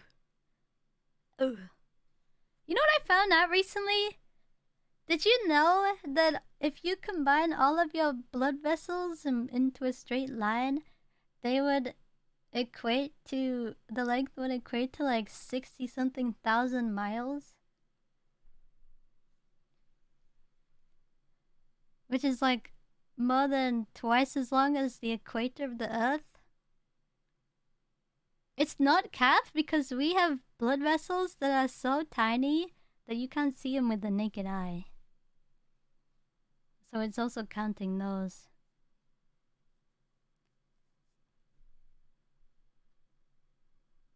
Yeah. There's like 60-something thousand miles worth of blood vessels in every human. How do you know that? It says it in Puppy Playtime! It said it in Puppy Playtime! That's where I learned it! Yeah. Bro, that's like more than 3. Okay, Chad, give me another SCP. Another one. 622? What if SCP-626 is just Stitch from Lilo and Stitch? It's actually true. I learned that in biology advanced courses. See? See? Desert in a can? What the? I don't know if Vulcan has one of this one.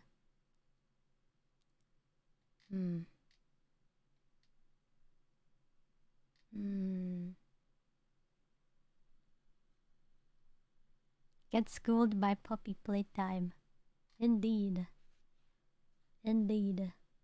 I think it was like 66,000 miles width of blood vessels.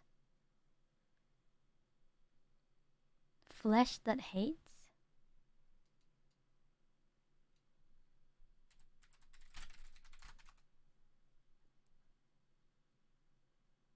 Ugh, 610? SCP-610. Good afternoon. This one is 53 minutes long! What the? I don't know if my attention span is capable of this. SCP-784. Irish, yes! Think of 1,000 beans.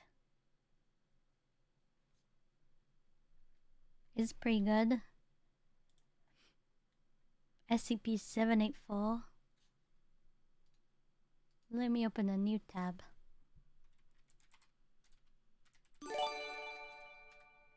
784. Ray Ray! Thank you for the 5 gifted subs!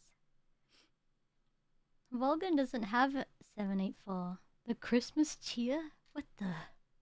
It's a Christmas SCP? Christmas cheer. Weird. Okay, well, I'll listen to this one and I'll change SCPs if my brain gets bored. Good afternoon, everyone. My name is Researcher Miller, and the SCP we're going to be studying today is SCP-610. Object class... Santa is an SCP. Special containment procedures. Where's my pen? I just Due put to it the down. I vast don't know where I area of put it. infection SCP-610 covers, I found it. containment is impossible. Isolation of the area has proved far more effective, and permission has been granted by the Russian government to establish a perimeter to keep people out of these areas under the guise of military operations. Should any organism displaying traits consistent with SCP-610 be sighted near this perimeter, then the established protocol requires it be engaged at range with small arms until immobile, then dispatched using incendiary weapons and munitions from as great a distance as possible. Any living thing coming in physical contact with an organism infected with SCP-610 Infection? is considered expendable. Ouch. And is to be immediately terminated and incinerated. Expendable? Any persons coming within 3 meters of SCP-610 infected life are to immediately withdraw from the area, be isolated from the rest of the team, and subjected to medical examination using only remote techniques to determine if infection has occurred, and appropriate steps taken based on that determination. At present, the known infection vectors of SCP-610's spread seems to be focused on physical contact. Drone movements with heavily infected areas have returned air samples containing minute particulate, which, when exposed to organic compounds, will result in the spread of SCP-610. The results of these particular tests have revealed that most require several days to manifest, if at all, with the exception of direct contact with exposed lung and liver tissue. These particular tests show I'll be honest, Chad, I already just which requires incineration of blanked the out testing and I don't know what's going no more on than 24 hours after initial exposure. in this video. Even with a 2-hour mishap, risking a compromised facility event. Given that this kind of rapid growth only occurs in organic material existing outside the human body, this form of infection is currently considered a minor concern. These peculiarities have given rise to a series of questions regarding the possible origin of the infection in conjunction with the fatal containment protocol remains at a scorched And that earth makes it policy worse. at It's this so time, hard. It's so and no confusing trying to concern keep for up with the transmission story via when they water have to or air bleep infection parameters exist, like barring swear situational words out or changes make things in the field. redacted. It just makes me so confused. Description. Initial reports of SCP-610 came direct from the Russian government through undisclosable channels. These reports consisted primarily of disappearances of farmers in the region and were not considered until the local police, followed by the regional police, and finally, a government dispatch agent, all failed to report within a 72-hour period.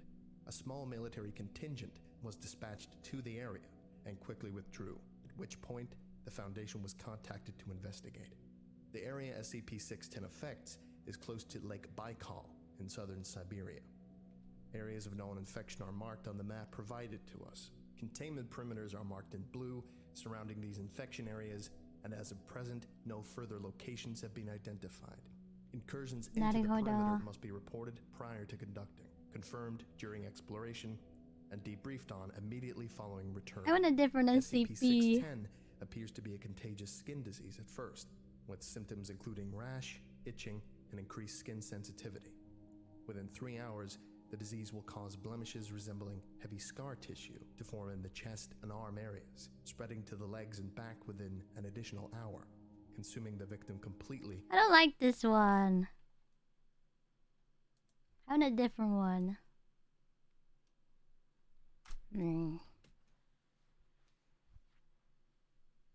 The way this one's written just doesn't capture me at all. It sounds so boring. No. Garfield? Garfield? SCP? These are too silly. It's too silly. Too silly. You know, I'll just go on his channel.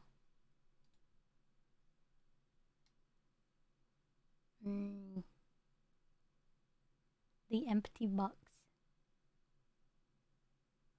Mind affecting electronic. What the? There's a lot of silly ones, I bet.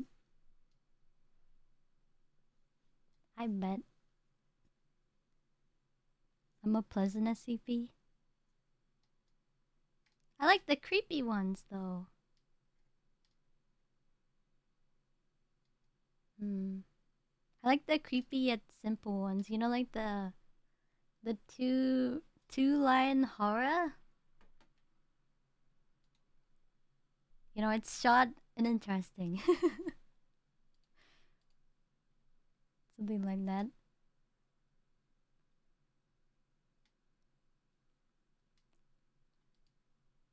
Let's see. Brain in a jar. The camera. That one's 45 minutes though. The fifth gate. The cradle. Radioactive? What the? 426? 426. Did I look at this one? I am a toaster? Wait, that one sounds on brand right now. Good morning, everyone. My name is Researcher Miller, and the SCP we're going to be studying today is SCP-426. Object Class Euclid. Euclid. Special Containment Procedures. I am to be sealed in a chamber with no windows through which I may be viewed. The door to my chamber must have a label completely unrelated to my designation or identity in order to prevent unintended spread of my primary effect. Only Level 3 and above personnel are to know of my presence, and Level particularly 3 of my properties. It's Zen! Assigned personnel are to be rotated out on a monthly basis to prevent contamination by my secondary effect. Psychiatric evaluation is mandatory at the end of the month. If personnel are deemed unaffected, they may be reassigned to me no less than 4 months after their last rotation with me. Any affected personnel are to be given Class C amnestic and transferred to a different site. Description. Hello, I am SCP-426. I must be introduced this way in order to prevent ambiguity. Ambiguity? I am an ordinary toaster, able to toast bread when supplied with electricity. However, when any human being mentions me, they inadvertently refer to me in the first person. Despite all attempts, there is yet to be a way to speak or write about me in the third person. When in my continuous presence for over 2 months, we are all the to toaster. identify themselves as a toaster. Unless forcibly restrained, these people will ultimately Oh god, Zen's been affected by this SCP! Standard functions. I was discovered in the home of the family after the gruesome deaths of 3 of its members. I had been given to the younger Mr. and Mrs.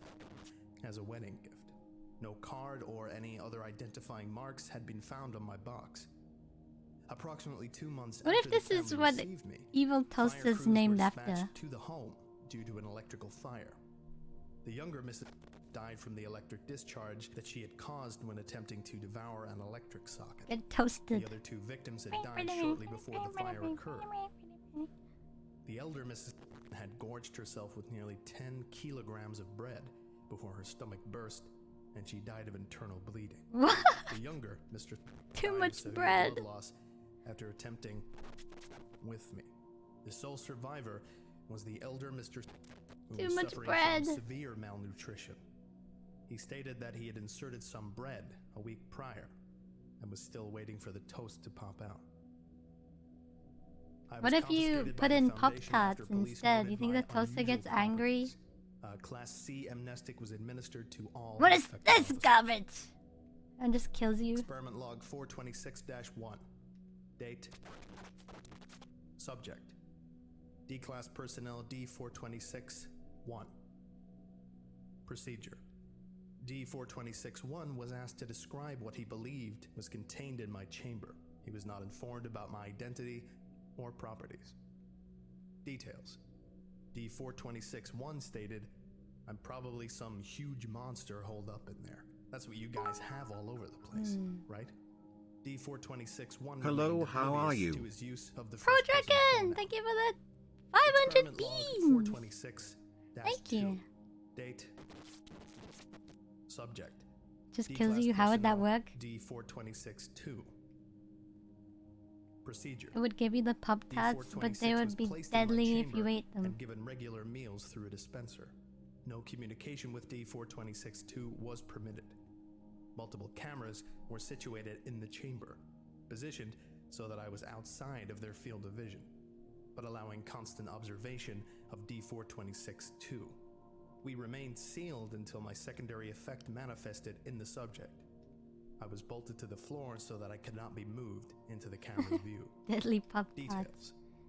After 45 days of isolation, D426-2 wrapped his arm around me and began conversing with Is me. SCP-420 a weed-related SCP? D426-2 never deviated from using the first-person plural when speaking with me. Imagine. Subject was terminated 1 hour after this event.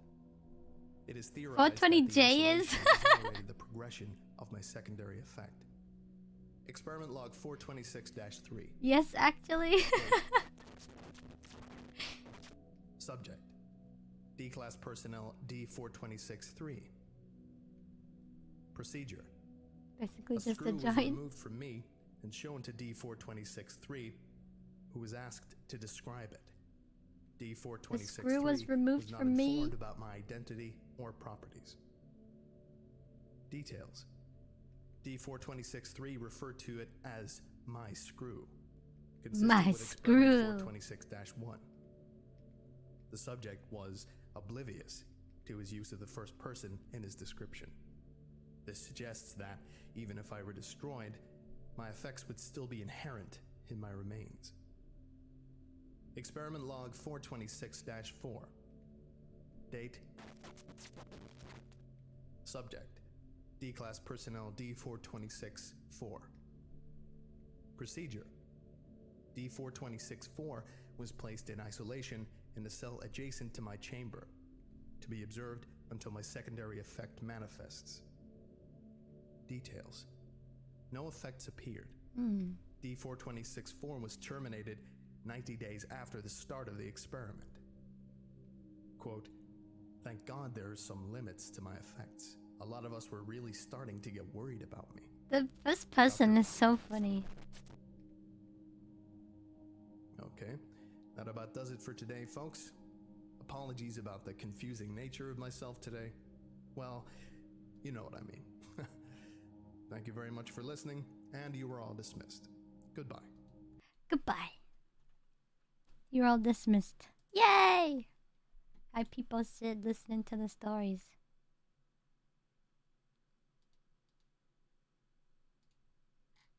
Hmm. 1470?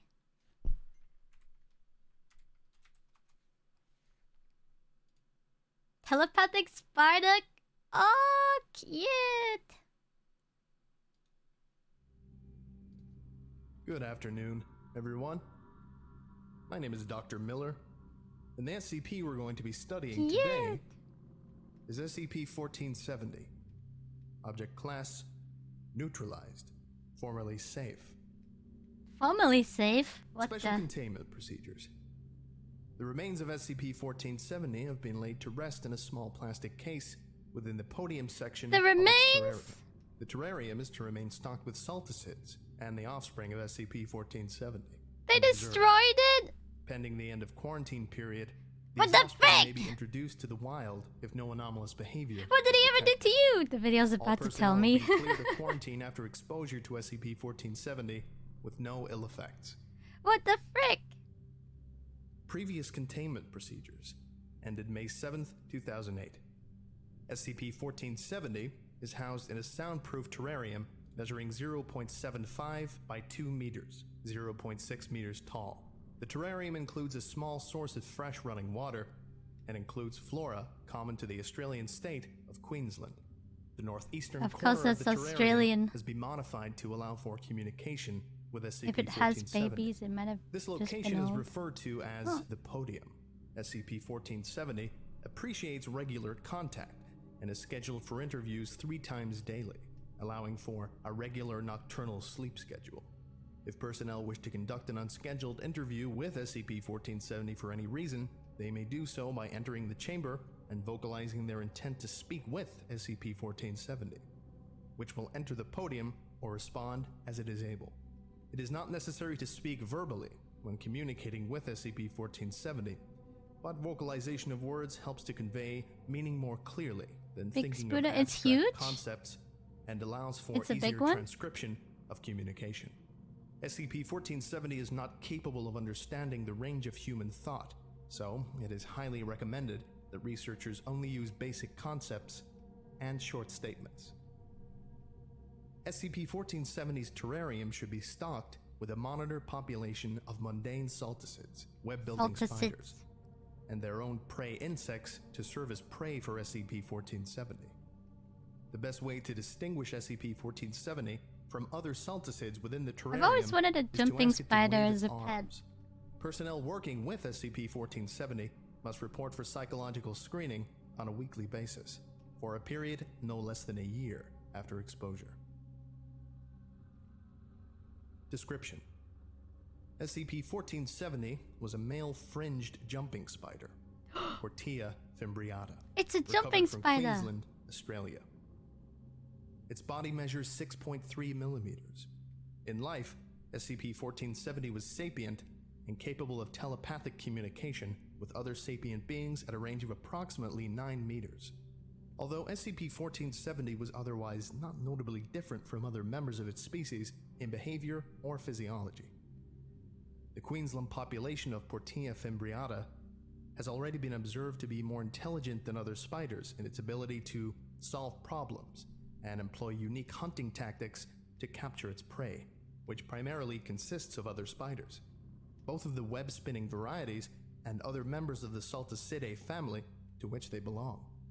Apart from its ability to communicate with research personnel, SCP-1470 displayed no behavior that was deviant from what is typical of the Queensland variant of Portia fimbriata. However,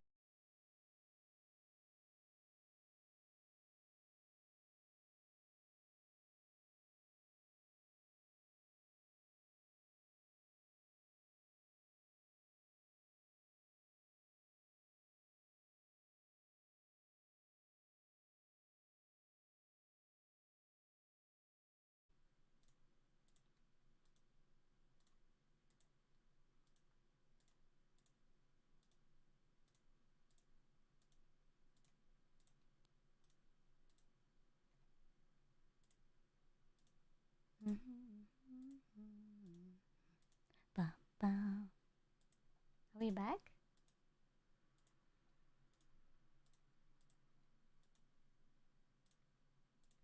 Pause jump. Okay.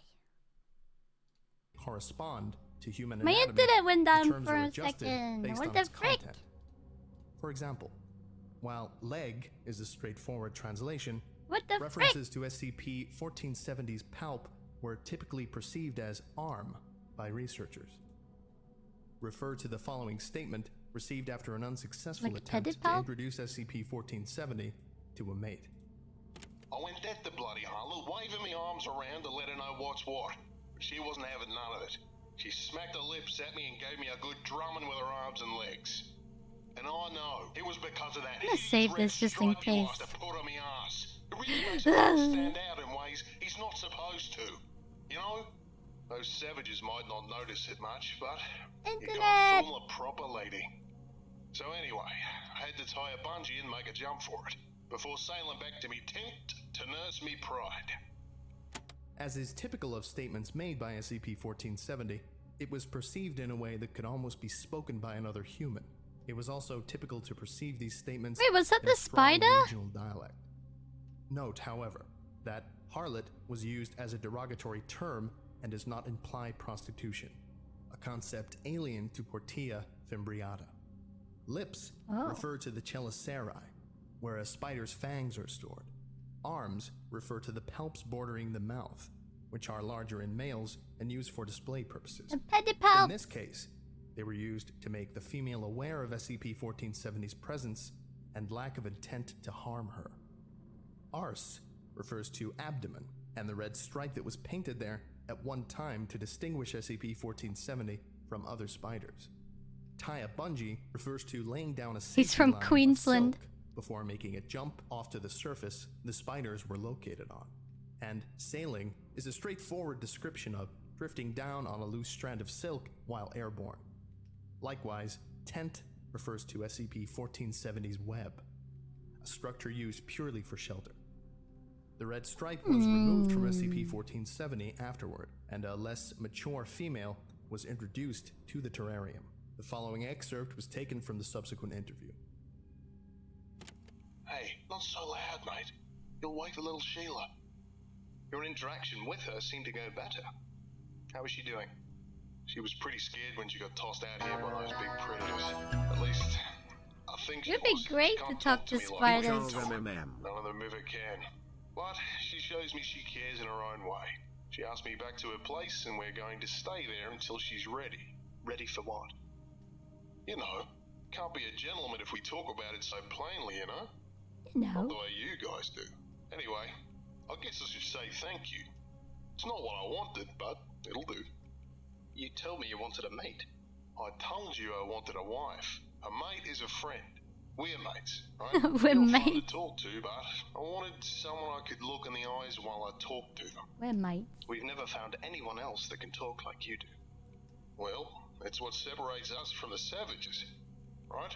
Why did they kill him? It sounds like he just wants to live a happy life and have a wife and stuff. Because you can talk like I do. I would never eat something that could talk. She can't talk, but I can tell she's like me. Just needs time to grow some. That'll be very soon. She'll probably catch more savages than me, too.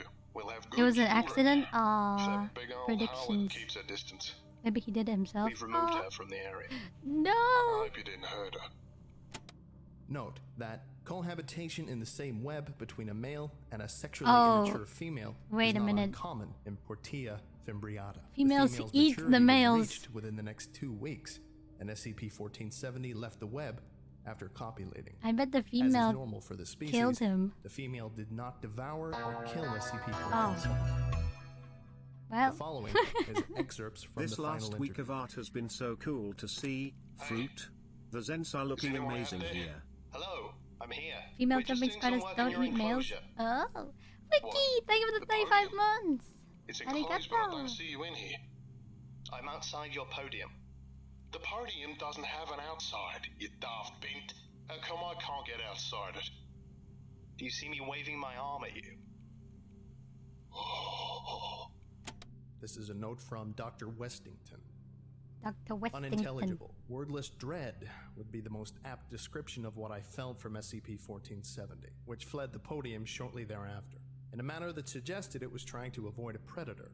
Portia fimbriata has excellent vision, although at a very short range. SCP-1470 had reacted to us visually before, but never in such a manner that suggested it realized we were the beings speaking with it. I will not hurt you. We like talking with you and we want you to live. Humans freaked him out. You were so big. How could anything be so big? He's like, what the frick? I've This been is another talking note to from Dr. gods this Westington. whole time. What the SCP-1470 frick? refuses to communicate for 2 hours. I remained at the podium, attempting to coax him back into interaction. I'm sorry. I just thought God, we have you were seen like the each other. video of spiders on different Just wanted to stay substances? hidden It's because so I'm funny. kind of the king of the jungle around here. At least I thought I was. Maybe I should have. We've tried hard not to alarm you. What are you? I don't have any answers to that which will make sense to you, but I understand you were scared. I've been scared too, by things that are as big to me as I am to you. If that hurts to think about, I understand that too. The children won't talk to me, but the ones that lived are doing alright. I guess that isn't important to something like you, though. It will be my job to watch them. We were hoping they could talk like you do. You and me both. I'm pretty tired and itchy now. I want to change my coat, but I can't. Sorry for getting all weird on you earlier. I just wanted you to know that it was nice to talk to someone while it lasted. While it lasted? Note from Dr. Westington. SCP-1470 lived for a total of 3 months in Foundation custody before perishing of natural causes. Ah, he lived He the was whole not fully life. mature at the time of containment. Oh, never mind. So, his total lifespan was estimated to be approximately 4 months. Is that normal then? He died of Okay. old age? That about does it for today.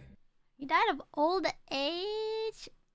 Oh, I thought this one would be more interesting, but no, it's just a spider that can talk to people and... He didn't do anything with his powers.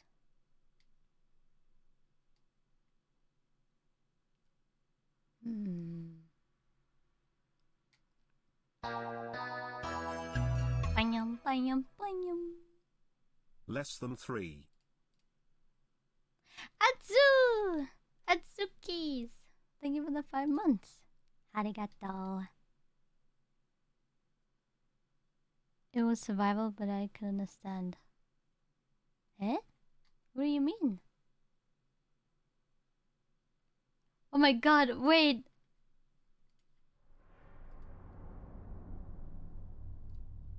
Guess how many?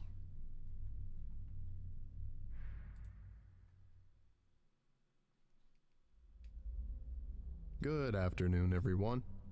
My name is Dr. Miller, and the SCP we're going to be looking at today is SCP-3755. Object Class: Euclid. Special Containment Procedures.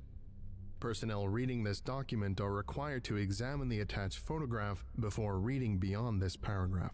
Those unable to immediately identify the number of objects pictured, yeah, this is the guess how many. By the caption, should close this file and report to the senior researcher assigned to SCP-3755.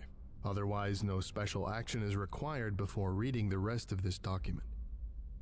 Warning. The following material contains Class 1 cognitohazards. Read the above portion of the special containment procedures before proceeding. Foundation staff unable to display SCP-3755-1 or who show symptoms of SCP-3755-2 should be reported to the senior researcher assigned to SCP-3755 for documentation and treatment. Persons showing symptoms of SCP-3755-2 are to not be made aware of their condition. Clearance Level 2 3755 is required to access this document. Clearance Level 2 3755 is not to be given to personnel symptomatic of SCP-3755-2. Information regarding SCP-3755, particularly known SCP-3755-2 manifestations, is considered cognitohazardous to anyone who does not possess Clearance Level 2 3755. The number 755 is on the list of keywords monitored by Foundation web crawlers. Situations where SCP-3755 is suspected to have been discovered by members of the public are to be investigated and contained using procedures standard for outbreaks of Class 1 cognitohazards, with the additional provision that all members of the responding mobile task force must have Clearance Level 2 3755. Description: SCP-3755-1 is a phenomenon where individuals presented with 755 similar items are able to assess the exact number of items in the set. This enumeration is performed immediately, within less than 100 milliseconds, and has only been observed with sets of 755 objects. Subjects who display SCP-3755-1 show high confidence in their assessment and show no surprise when proven correct, even when reminded of the unlikelihood of perfect estimation with such a large number of objects. MRI scans comparing brains performing SCP-3755-1 and non-anomalous subitizing display similar activation patterns. SCP-3755-1 can be displayed by 83% of humans capable of subitizing. SCP-3755-2 is a psychological condition found in those... There's too many numbers, I can't deal with this. SCP-1,567,315.21. You lost me. Can we get a chill one?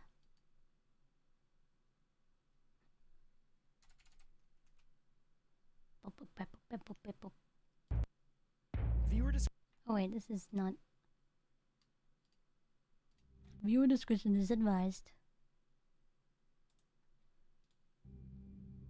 Good morning, everyone. My name is Dr. Miller, and the SCP we're going to be looking at today is SCP-999. 999. Object Class: Safe. Safe. Special containment procedures. SCP-999 is allowed to freely roam the facility should it desire to, but otherwise must stay in its pen either between 8 p.m. or 9 p.m. for sleeping or during emergency lockdowns for its own safety. Subject is not allowed out of its pen at night or off facility grounds at any time. Its own safety? Pen is to be kept clean and food replaced twice daily. All personnel are allowed inside SCP-999's holding area, but only if they are not assigned to other tasks at the time, or if they are on a break. Subject is to be played with when bored and spoken to in a calm, non-threatening tone. Like a child? Description. SCP-999 appears to be a large, amorphous, gelatinous mass of translucent orange slime, weighing about 54 kilograms with a consistency similar to that of peanut butter. Subject's size and shape is easily malleable and can change shape at will, though when at rest, SCP-999 becomes a rounded, oblate dome roughly 2 meters wide and 1 meter in height. The surface of SCP-999 consists of a thin, transparent membrane similar to that of an animal cell, roughly 0.5 centimeters Look at his stupid thick, little face. and is highly elastic, allowing SCP-999 to flatten portions of its body up to 2 centimeters thin. This surface is also hydrophobic, although SCP-999 can willfully absorb liquids. See Addendum 999-A. The rest of SCP-999's body is filled with a viscous orange substance of unknown chemical makeup, though it is capable of digesting organic materials with ease. Subject's temperament is best described as playful and dog-like. When approached, SCP-999 will often react with overwhelming elation, slithering over to the nearest person and leaping upon them, hugging them with a pair of pseudopods while nuzzling the person's face with a third pseudopod, all the while emitting high-pitched gurgling and cooing noises. The surface of SCP-999 emits a pleasing odor that differs with whomever it is interacting with. Recorded scents include chocolate, fresh laundry, bacon, roses, and Play-Doh. Simply touching SCP-999's surface causes an immediate mild euphoria, which intensifies the longer one is exposed to SCP-999 and lasts long just after makes you separation happy. from the creature. Subject's favorite activity is tickle wrestling, often by completely enveloping a person from the neck down and tickling them until asked I hate to this stop, SCP. though it does not always immediately comply with this request. Though injuries may occur, SCP-999 has never been found to purposefully attempt to harm others, and will immediately back away and contract its body into a quivering mound while gurgling in a similar manner to a whimpering dog, seemingly apologizing for hurting someone on accident. While the creature will interact with anyone, it seems to have a special interest in those who are unhappy or hurt. No, I any hate way. this guy. Persons suffering from crippling depression or PTSD, for example, have reported having a far more positive outlook on life after multiple interactions with SCP-999. Yeah, The right. possibility of manufacturing antidepressants from SCP-999's slime is currently being discussed. In addition to its playful behavior, SCP-999 seems to love all animals, especially humans, refusing to eat any meat. What did and you even call risking me? its own life to save others. On one occasion, leaping in front of a person to take a bullet fired at them. Subject's intellect is still up for debate.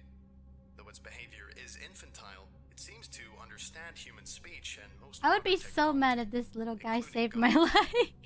SCP-999's diet consists entirely of candy and sweets, with M&Ms and Necco wafers being its favorites. Ugh. Its eating methods are similar to those of an amoeba. Addendum SCP-999-A.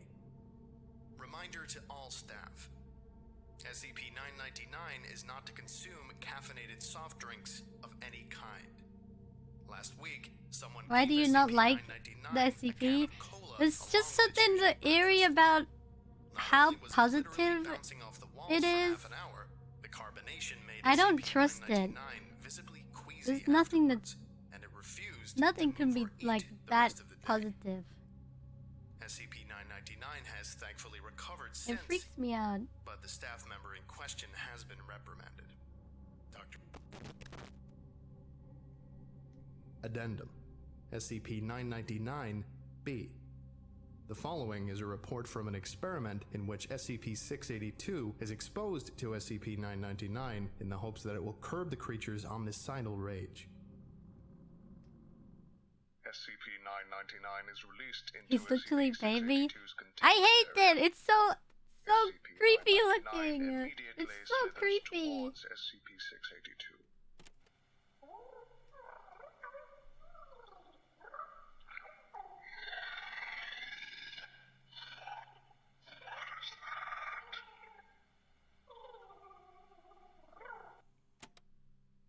SCP-999 moves in front of SCP-682. Well, this guy just has the ability to make friends with everything. Yeah, right. While calling out in a high-pitched squealing noise.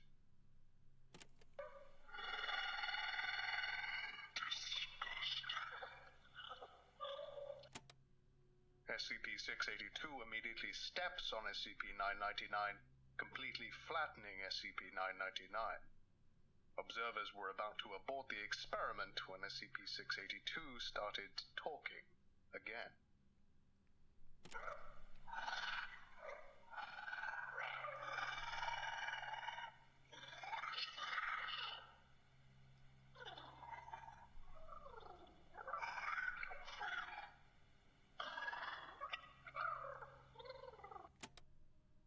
SCP-999 can be seen crawling up from between SCP-682's up along its side and around its neck, where it clings on and begins gently nuzzling with its pseudopod. Get off me! A wide grin slowly spreads across SCP-682's face.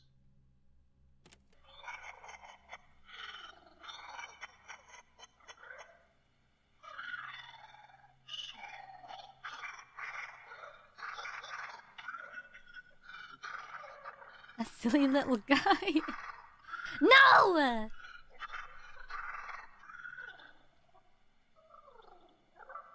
The happiness he gives you, artificial! 682 repeats the word happy for several minutes, laughing occasionally before escalating into non-stop laughter. As laughter continues, SCP-682 rolls around on its back, slamming its tail upon the floor with dangerous force.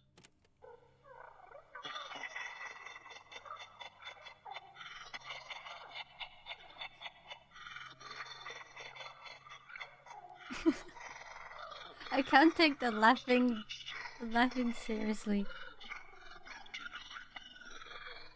SCP-682 and SCP-999 continue the tickle fight until SCP-682 finally wears down and appears to fall asleep with what would appear to be a smile on its face. After 15 minutes with no activity, 2 D-Class personnel enter the room to retrieve SCP-999. When SCP-999 is removed, SCP-682 immediately What I'm trying to say is, I don't like this SCP because of how uncreative it is. Whoever created this SCP is like, what if I made a really cute SCP that just tickles everybody and makes everyone happy? It's just so lame. It's so lame! You're not cool, you stupid little blob! As it can, taking them to a safe place to recover from SCP-682's Come on, you could be more creative than that! Agents suppress and recontain SCP-682. Despite the tragedy that SCP-682 had brought upon the facility, SCP-999 has not shown any fear towards the I think you need a hug from this SCP. Keep that thing as far away from me as possible! 1 year. 682, however, has stated that feculent little can die. Memo from Dr. Doctor. The test was unsuccessful and ended in tragedy. That had to be the funniest thing I have ever seen. I never thought I'd see the day when I would regard SCP-682. The minions from Despicable Me. Please send me a copy of the security tapes as soon as possible. I'm just gonna end this lecture with a piece of advice. Don't try and use 999 as some kind of therapy. It doesn't work, and you just end up getting banned from its pen. That's what I'm saying. It happened to my friend. Turns out something that eats M&Ms and Necco wafers doesn't really taste that good when it's coming in, or feel that good when it's coming out. What? Too much information. What does that even Sorry, mean? It's been a long week. Anyway, thank you for listening, if indeed you still are, and you are What does all that even dismissed. mean? Goodbye. Did he try to eat the blob? Is someone trying to eat the blob?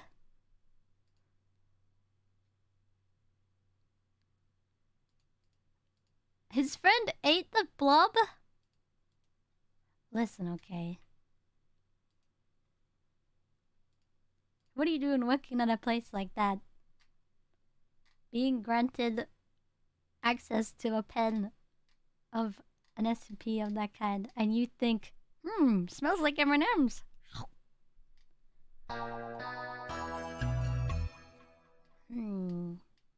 Nyamak spit.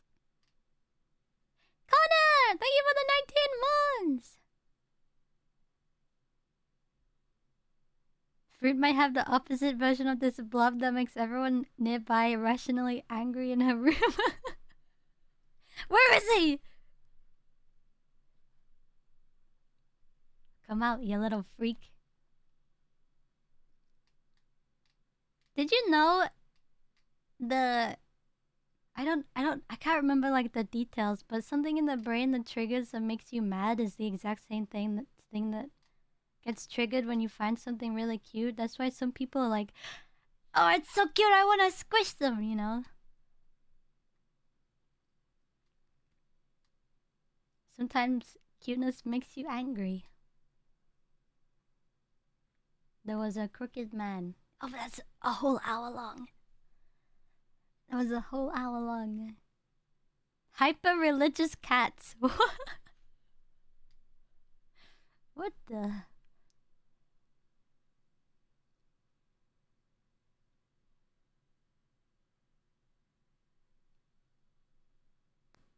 Your hat is staring at me? That's because it's wanting you to buy it. You can buy this exact hat. Did you know that? So cute you bite them a little.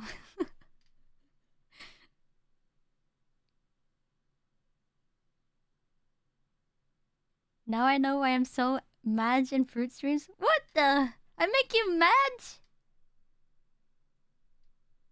The Mothman. SS Summerfeld. Ooh, more boats. More boats!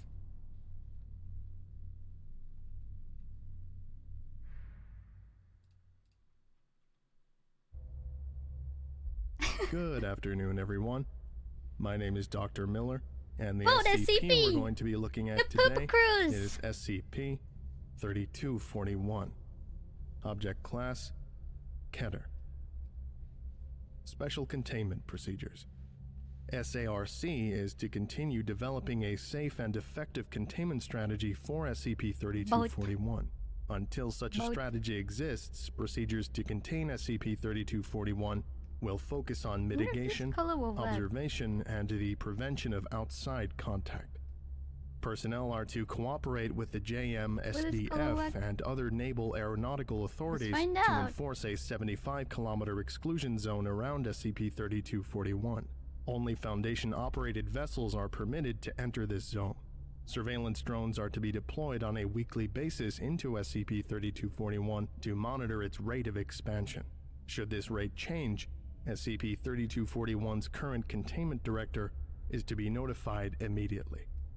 The use of SRAs within SCP-3241's exclusion zone is strictly prohibited, pending completion of the inquiry into the events on November 5, 2015.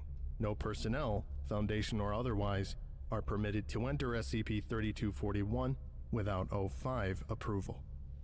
Keter means it's almost impossible to contain. SCP-3241 is an irregularly shaped volume, approximately 12 kilometers in diameter, centered upon the SS Summerfeld.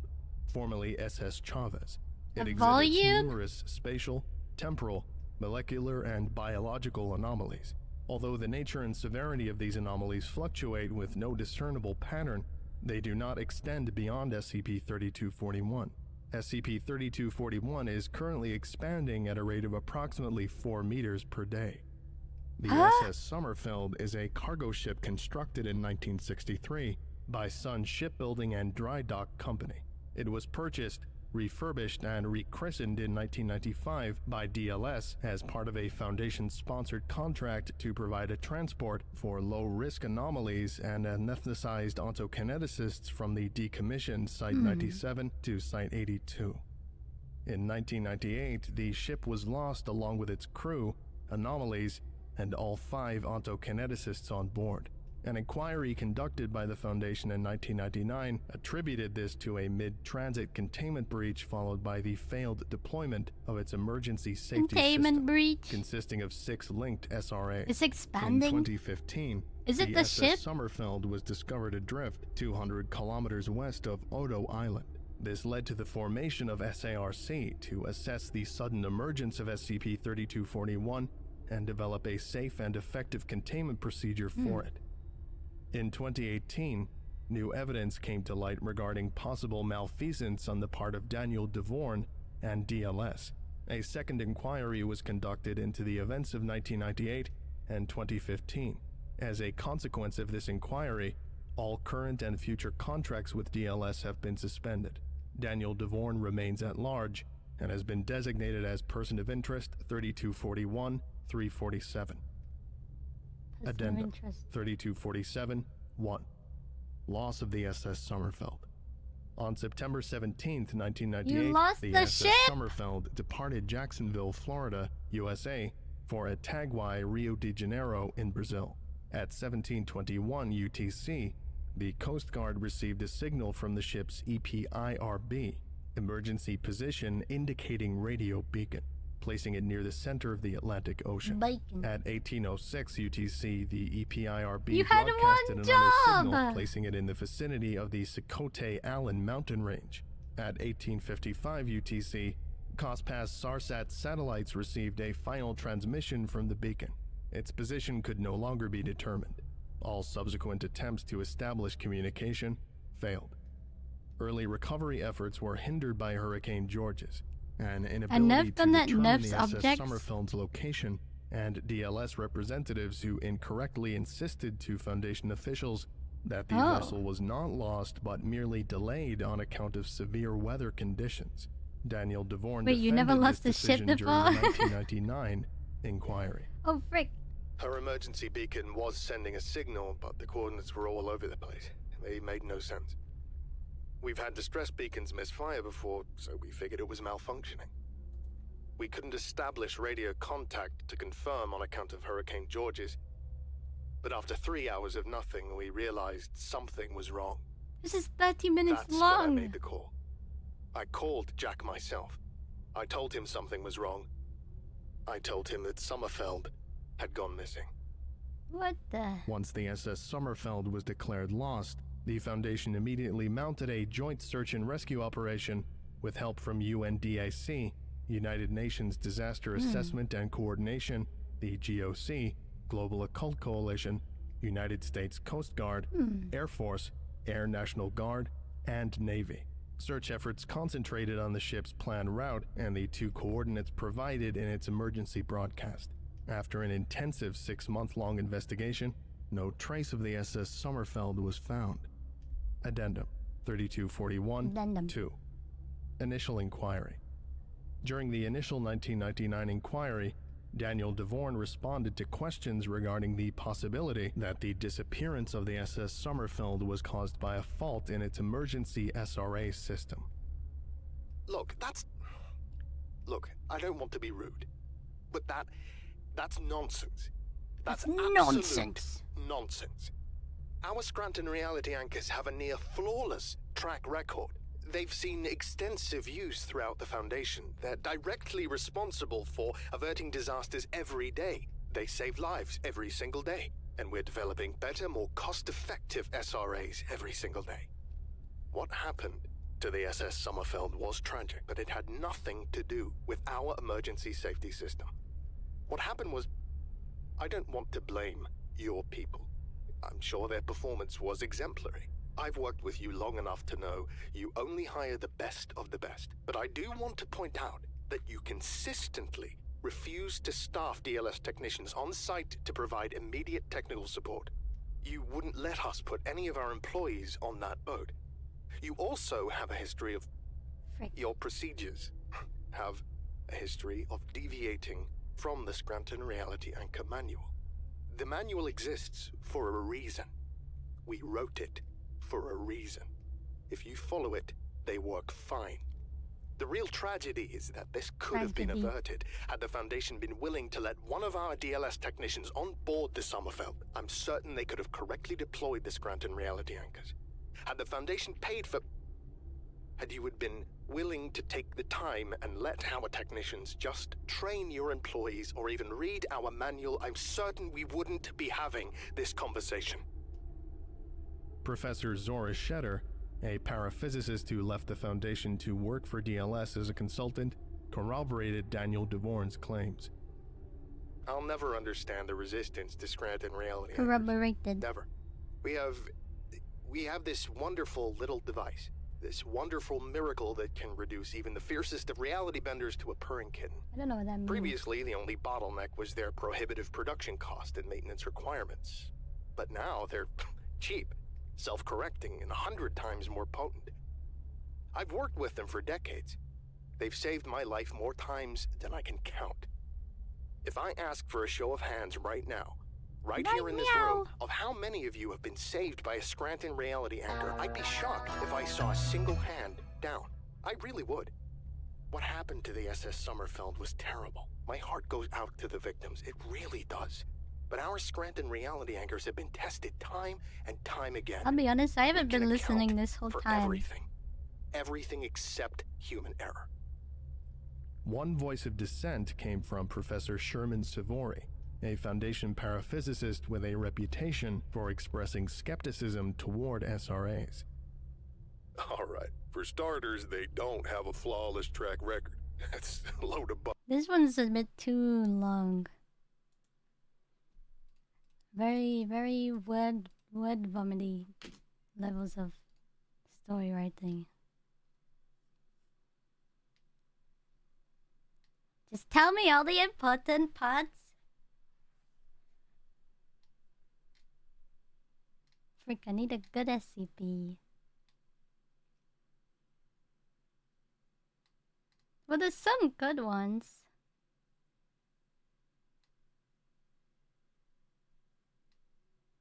Very monotone. 682.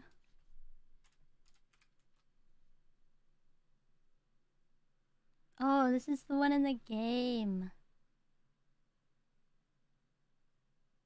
I think.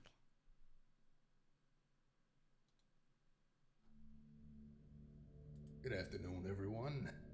What the? For those of you That's a different voice. My name is Agent Max Lombardi. Senior Agent Max Lombardi. How to destroy reptile? Right now, Researcher Miller is still out of action. So I'm gonna be taking this little, I don't know, what is it called? Classroom session. So, the skip we're gonna be looking at today. Oh my god, his accent. SCP-682. It sounds like a fake accent. Special containment procedures. SCP-682 must be destroyed as soon as possible. At this time, looks at title, How to Destroy Reptile. Something tells me that doesn't happen. Cause massive physical damage. SCP-682 should be contained within a 5 meter by 5 meter by 5 meter doing his chamber best. with a 25 centimeter reinforced acid-resistant steel. At least he's not faking a British accent. Because for some reason shows like to hire American voice actors who can put on a British voice, a British accent, instead of hiring British voice actors. And it's so jarring because it may sound British to like non-British people, but the second we hear someone faking an accent, you can instantly tell that they're faking an accent. It doesn't matter how good they are, you can instantly tell. Because like even the way you talk, like the different pitches you use is different too. Due to its frequent attempts at containment breach, difficulty of containment and incapacitation, and high threat of Foundation exposure, SCP-682 is to be contained in sight. I just wish companies would hire actual British voice actors instead of hiring Americans who put on the accent, because it's just, we can tell every time! We can tell every time! Let's move on. Description. SCP-682 is a large, vaguely reptile creature of unknown origin. It appears to be extremely intelligent and was observed to engage in complex communication with SCP-79 during their limited time of exposure. SCP-682 appears to have hatred of all life. Who doesn't? Which has been expressed in several interviews during containment. See Addendum 682. We can hear you missing out the U, American. SCP-682 has always been observed to have extremely high strength, speed, reflexes, though exact levels vary with its form. 682's physical body grows and changes very quickly, growing or decreasing in size as it consumes or sheds material. SCP-682 gains energy from anything it ingests, organic or inorganic.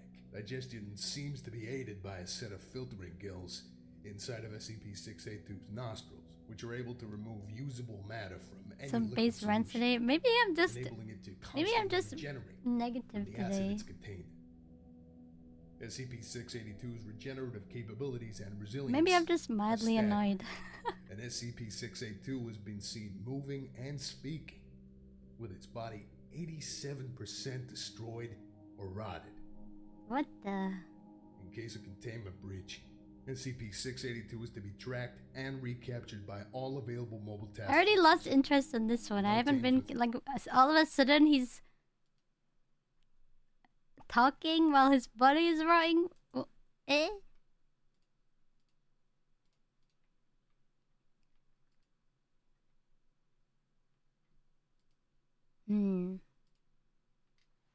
I think some SCPs are so freaking boring. So boring.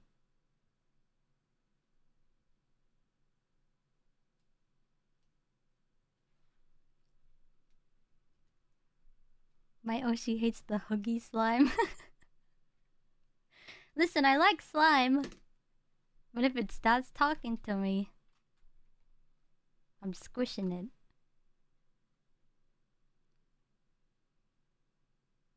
Maybe we should try something other than SCPs? Have you seen the SCP that can only be explained by pictures? No, but I'm drawing, so I can't look at it right now.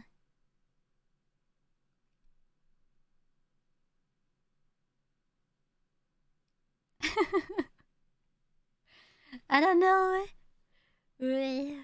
New Stevens? Stephen Marie.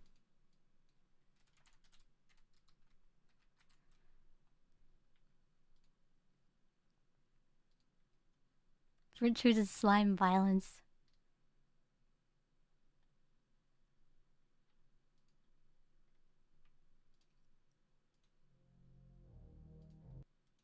Oh, there's so many I haven't seen. I gotta turn up the volume though, because his videos are super quiet. Super quiet. Damn, damn. I wouldn't want to be a cute slime right now. Menus currently in testing for the U.S. Meal Ready to Eat Individual, or MRE. I can probably only handle a few SCP videos a day. It's just so much information. It's in the new style of packaging. So much information. Check it out. Clear on the back. From 2008 to a good portion of 2023. Because it's all like MRE set had in 3 different pouch designs. Now it's back down the to same one. kind of Here it is. SCP There's a universe. tear notch up here. I'm gonna save that. That just confuses my brain because I'm listening to a guy talk about a lizard that can't be destroyed while I'm also thinking about the infinite IKEA, while I'm also thinking about the spider that could talk to humans who died of old age, while I'm also thinking about a ship that kept expanding that people lost. Like, Here's the sleeve. my brain. I can't handle it. Look at that. Not bad. 300 calories, 14 grams of fat, 19 grams of protein. I like the IKEA one though. 7 grams of fiber.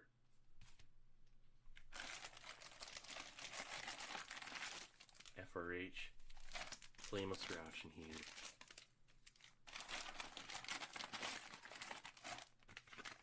Muffin top, maple, whole grain. Uses whole wheat Just forget flour instead of and standard come back bleached later. wheat flour. Just stop 7 grams thinking. Hello my dear sweet fruit and chat. I hope you are all having fun and enjoying another comfy fruit stream. Yeah. This might be last dono for a while. Money's gonna be short for a while. Don't but we'll worry always about cheer it. you on Opry love Opry cry Bro, Opry thank pet you for the Opry be gone. 500 beans. Don't worry about it. Don't worry about it. Check this out. Just look after yourself. Prioritize you. A whole wheat mini bread loaf. It's pretty calorie dense. 230 calories. 6 grams of protein, 5 grams of fiber. A lot of dough conditioners and various preservatives that'll keep it from molding up. Oh wow. Look at this. Lemon lime beverage with caffeine. Lemon lime. I love a good lemon lime beverage. Well, you gotta have some normal stuff in there too. Strawberry jam and peanut butter. Ew! Oh boy. Powdered hot sauce. And your accessory packet. Would you I love look hot at that? sauce You though. still get coffee. And it seems to be a rarity these days. What? All these new rations Oh, it's a have been doing without 2023 coffee. ration. This one here has coffee and a caffeinated Kool-Aid. Oh yeah, they always put like, instead of coffee, they do the energy drinks now. That Toilet paper, creamer, sugar, high in electrolytes, Moist or whatever outlet. it's called. sweetener, a small packet of iodized salt, and some cinnamon chewing gum. A new menu, new desserts, new bread. This is quite the prototype. There's everything laid out. Not bad. Alright, let's get this out onto a tray. Nice. Okay, let's first start off by heating up that main.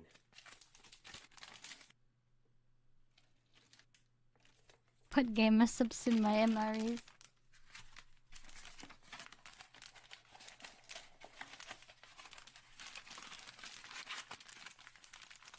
And we're gonna set the maple muffin top on the Maple other side. muffin. I'll heat this up too. I'd heat up the s'mores bar if I knew for S'mores. sure if it would work. I know for sure this will work.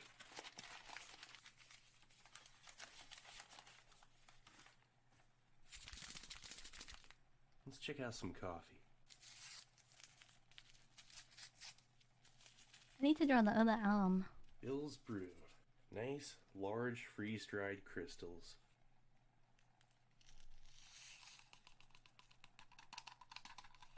Freeze-dried coffee.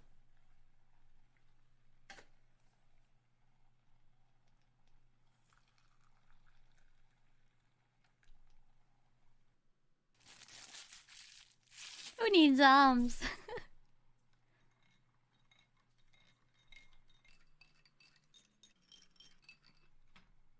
Okay. You also got that caffeinated lemon lime beverage base. 31 grams, 110 calories. I'm guessing it's about a cup of coffee's worth of caffeine. Maybe more. Javi! Javi! Thank you for the tier 1. Green. Pretty dull lime smell. Wait, it's a dull lime smell and it's bright green? How do you manage that? Hopefully it tastes better than it smells.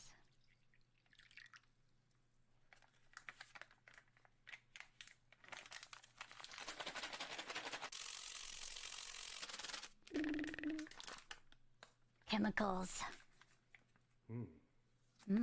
Oh wow, now it smells like lemonade. I love lemonade.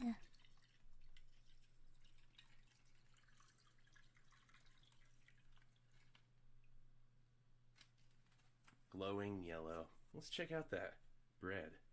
Glowing yellow. Nuclear yellow. Nuclear lemonade.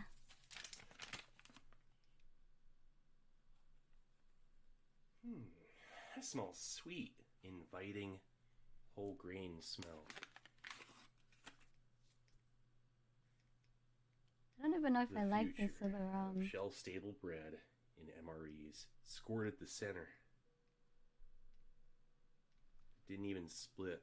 I feel like this other It RAM looks like real bread. obstructs the characters too much.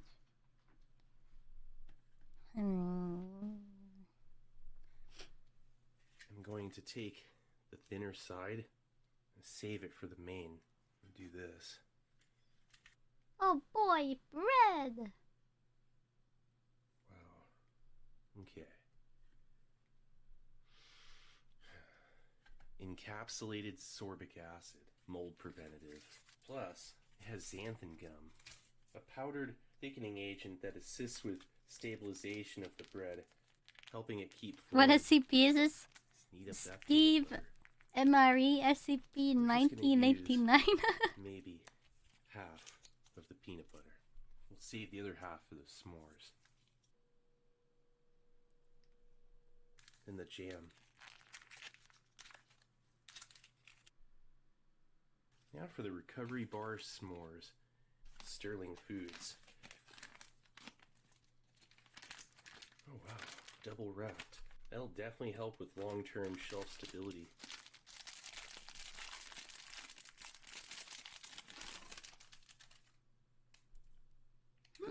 I'd eat that.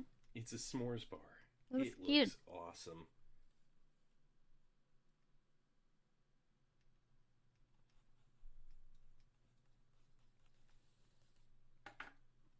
Let's check out that main.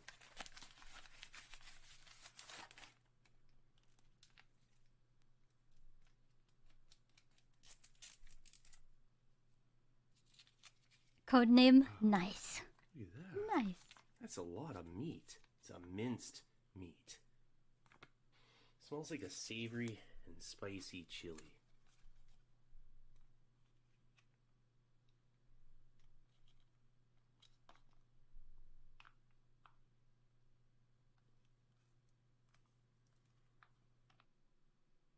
It looks okay. I mean, I feel like everything in this will look okay because it's from 2023. Get a little everything. 2023. A slight, not too disturbing of a crunch from the little bit of vegetable they add. Those are olives.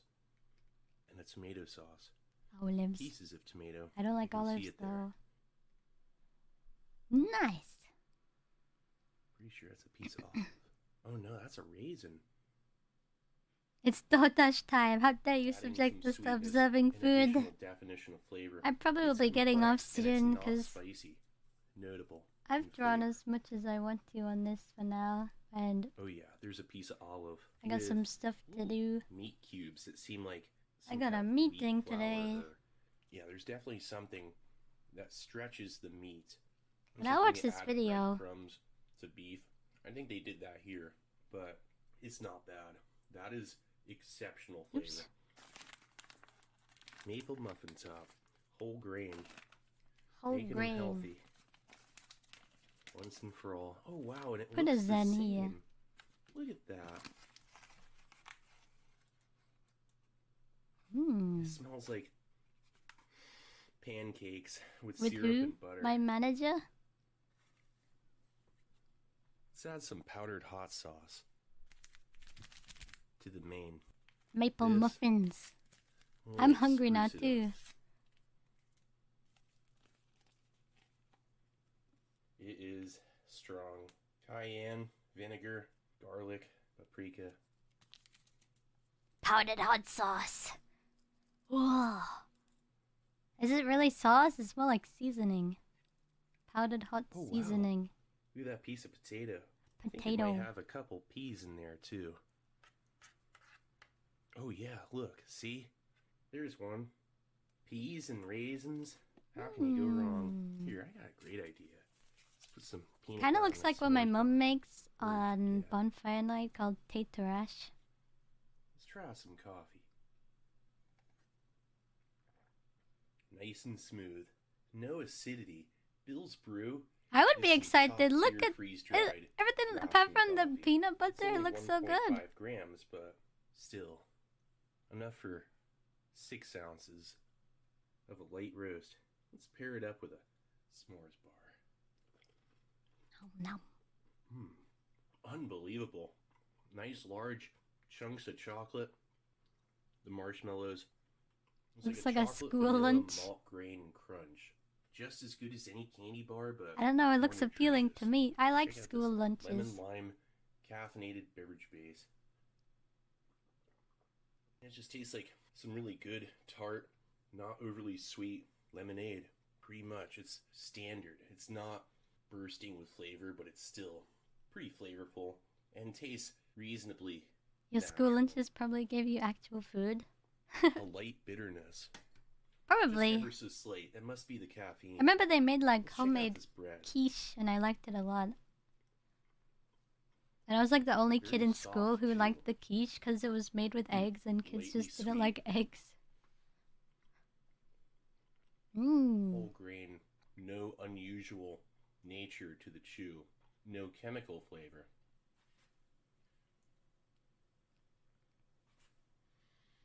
I hated school lunch pizza though.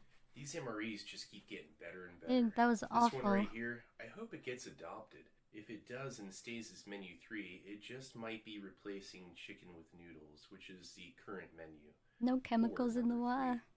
This, Cardboards? What the frick are they feeding and you? that hot sauce powder, it takes what's already a fairly complex chili with a nice balance of sweetness, those raisins, and tomatoes. But once you add, once you add that hot sauce or hot sauce powder, really takes it up a notch. Mostly a minced meat in a very satisfying. What are those little eyes chili sauce. next to his tray? Onion, garlic, Just see some eyeballs. green peas, Thai chicken curry, red curry is another one that's getting tested out Boop. right now. We'll see if they get adopted. Something like this. Space! Thank you for the Powdered 15 hot months. sauce. Some might The say eyes. it's too spicy. I'm telling you, this seems like something that would be a real nice morale boost after eating menus like chicken with noodles or beef stew. Pizza burgers? What the? What's a pizza burger? Not too shabby. Eh? Let's check out this PB&J. No, They that's finally not. got it figured out to where the No. PB&J doesn't just leak out from the sides when you bite into it. Let's see. By golly. My golly.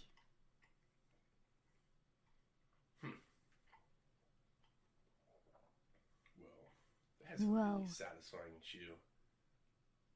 It's probably like similar to flatbread.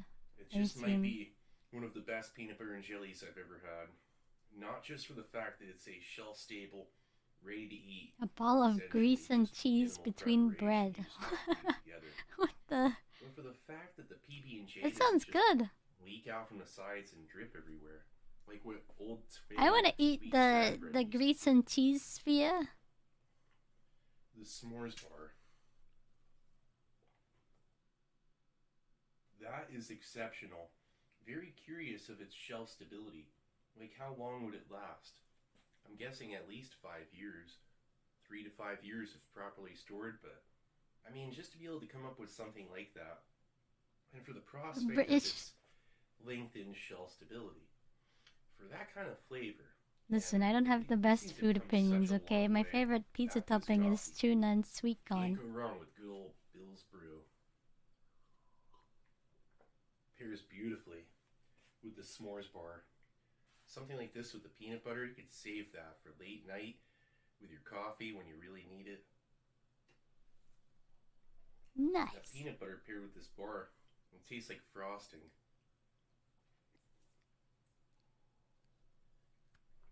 Now for this, it's still just warm enough. I'm about to go eat a tuna sandwich. Didn't even need to heat it. Tuna But it sandwich. held together. It didn't like After stream. crumble up or anything. It's still warm. No, it's not. I wish I had some cucumber to put in it.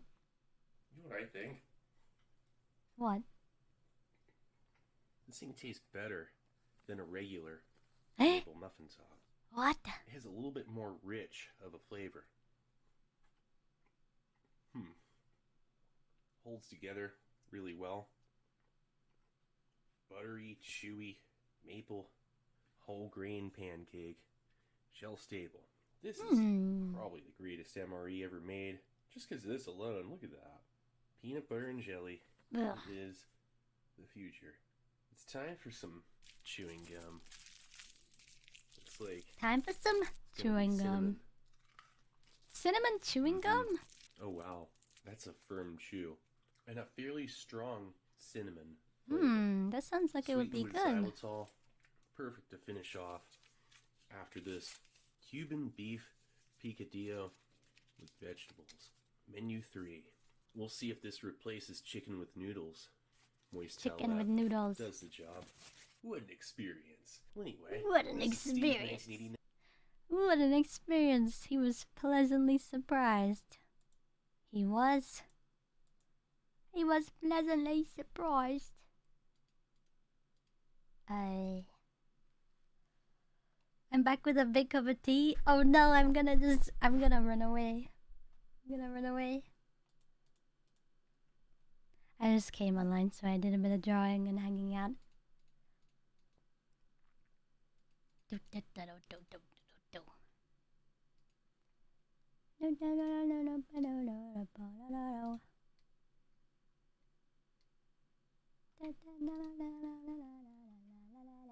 You calling it here? Yeah, I'm gonna get offline for a little bit.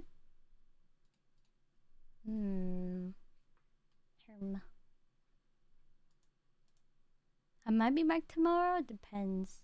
Depends on a few things. Depends. But yeah. Thank you for hanging out with me. Ta-ta.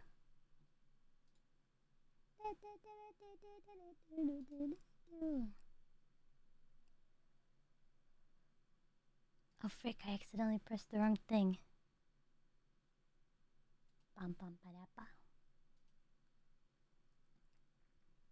No, don't do the bye thing. I feel so bad every time. Makes me not want to leave. But I gotta do stuff today. I got some drawing out of the way.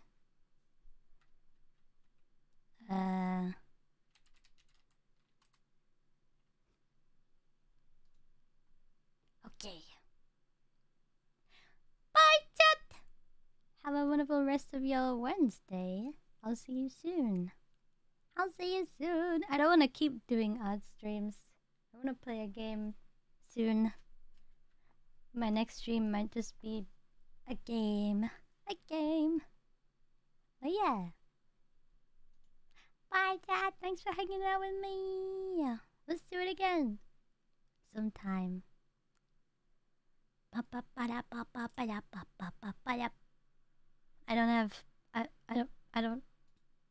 don't have music.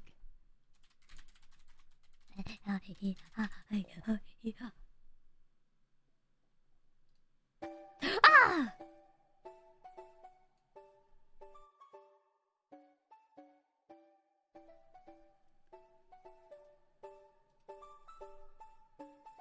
Bye,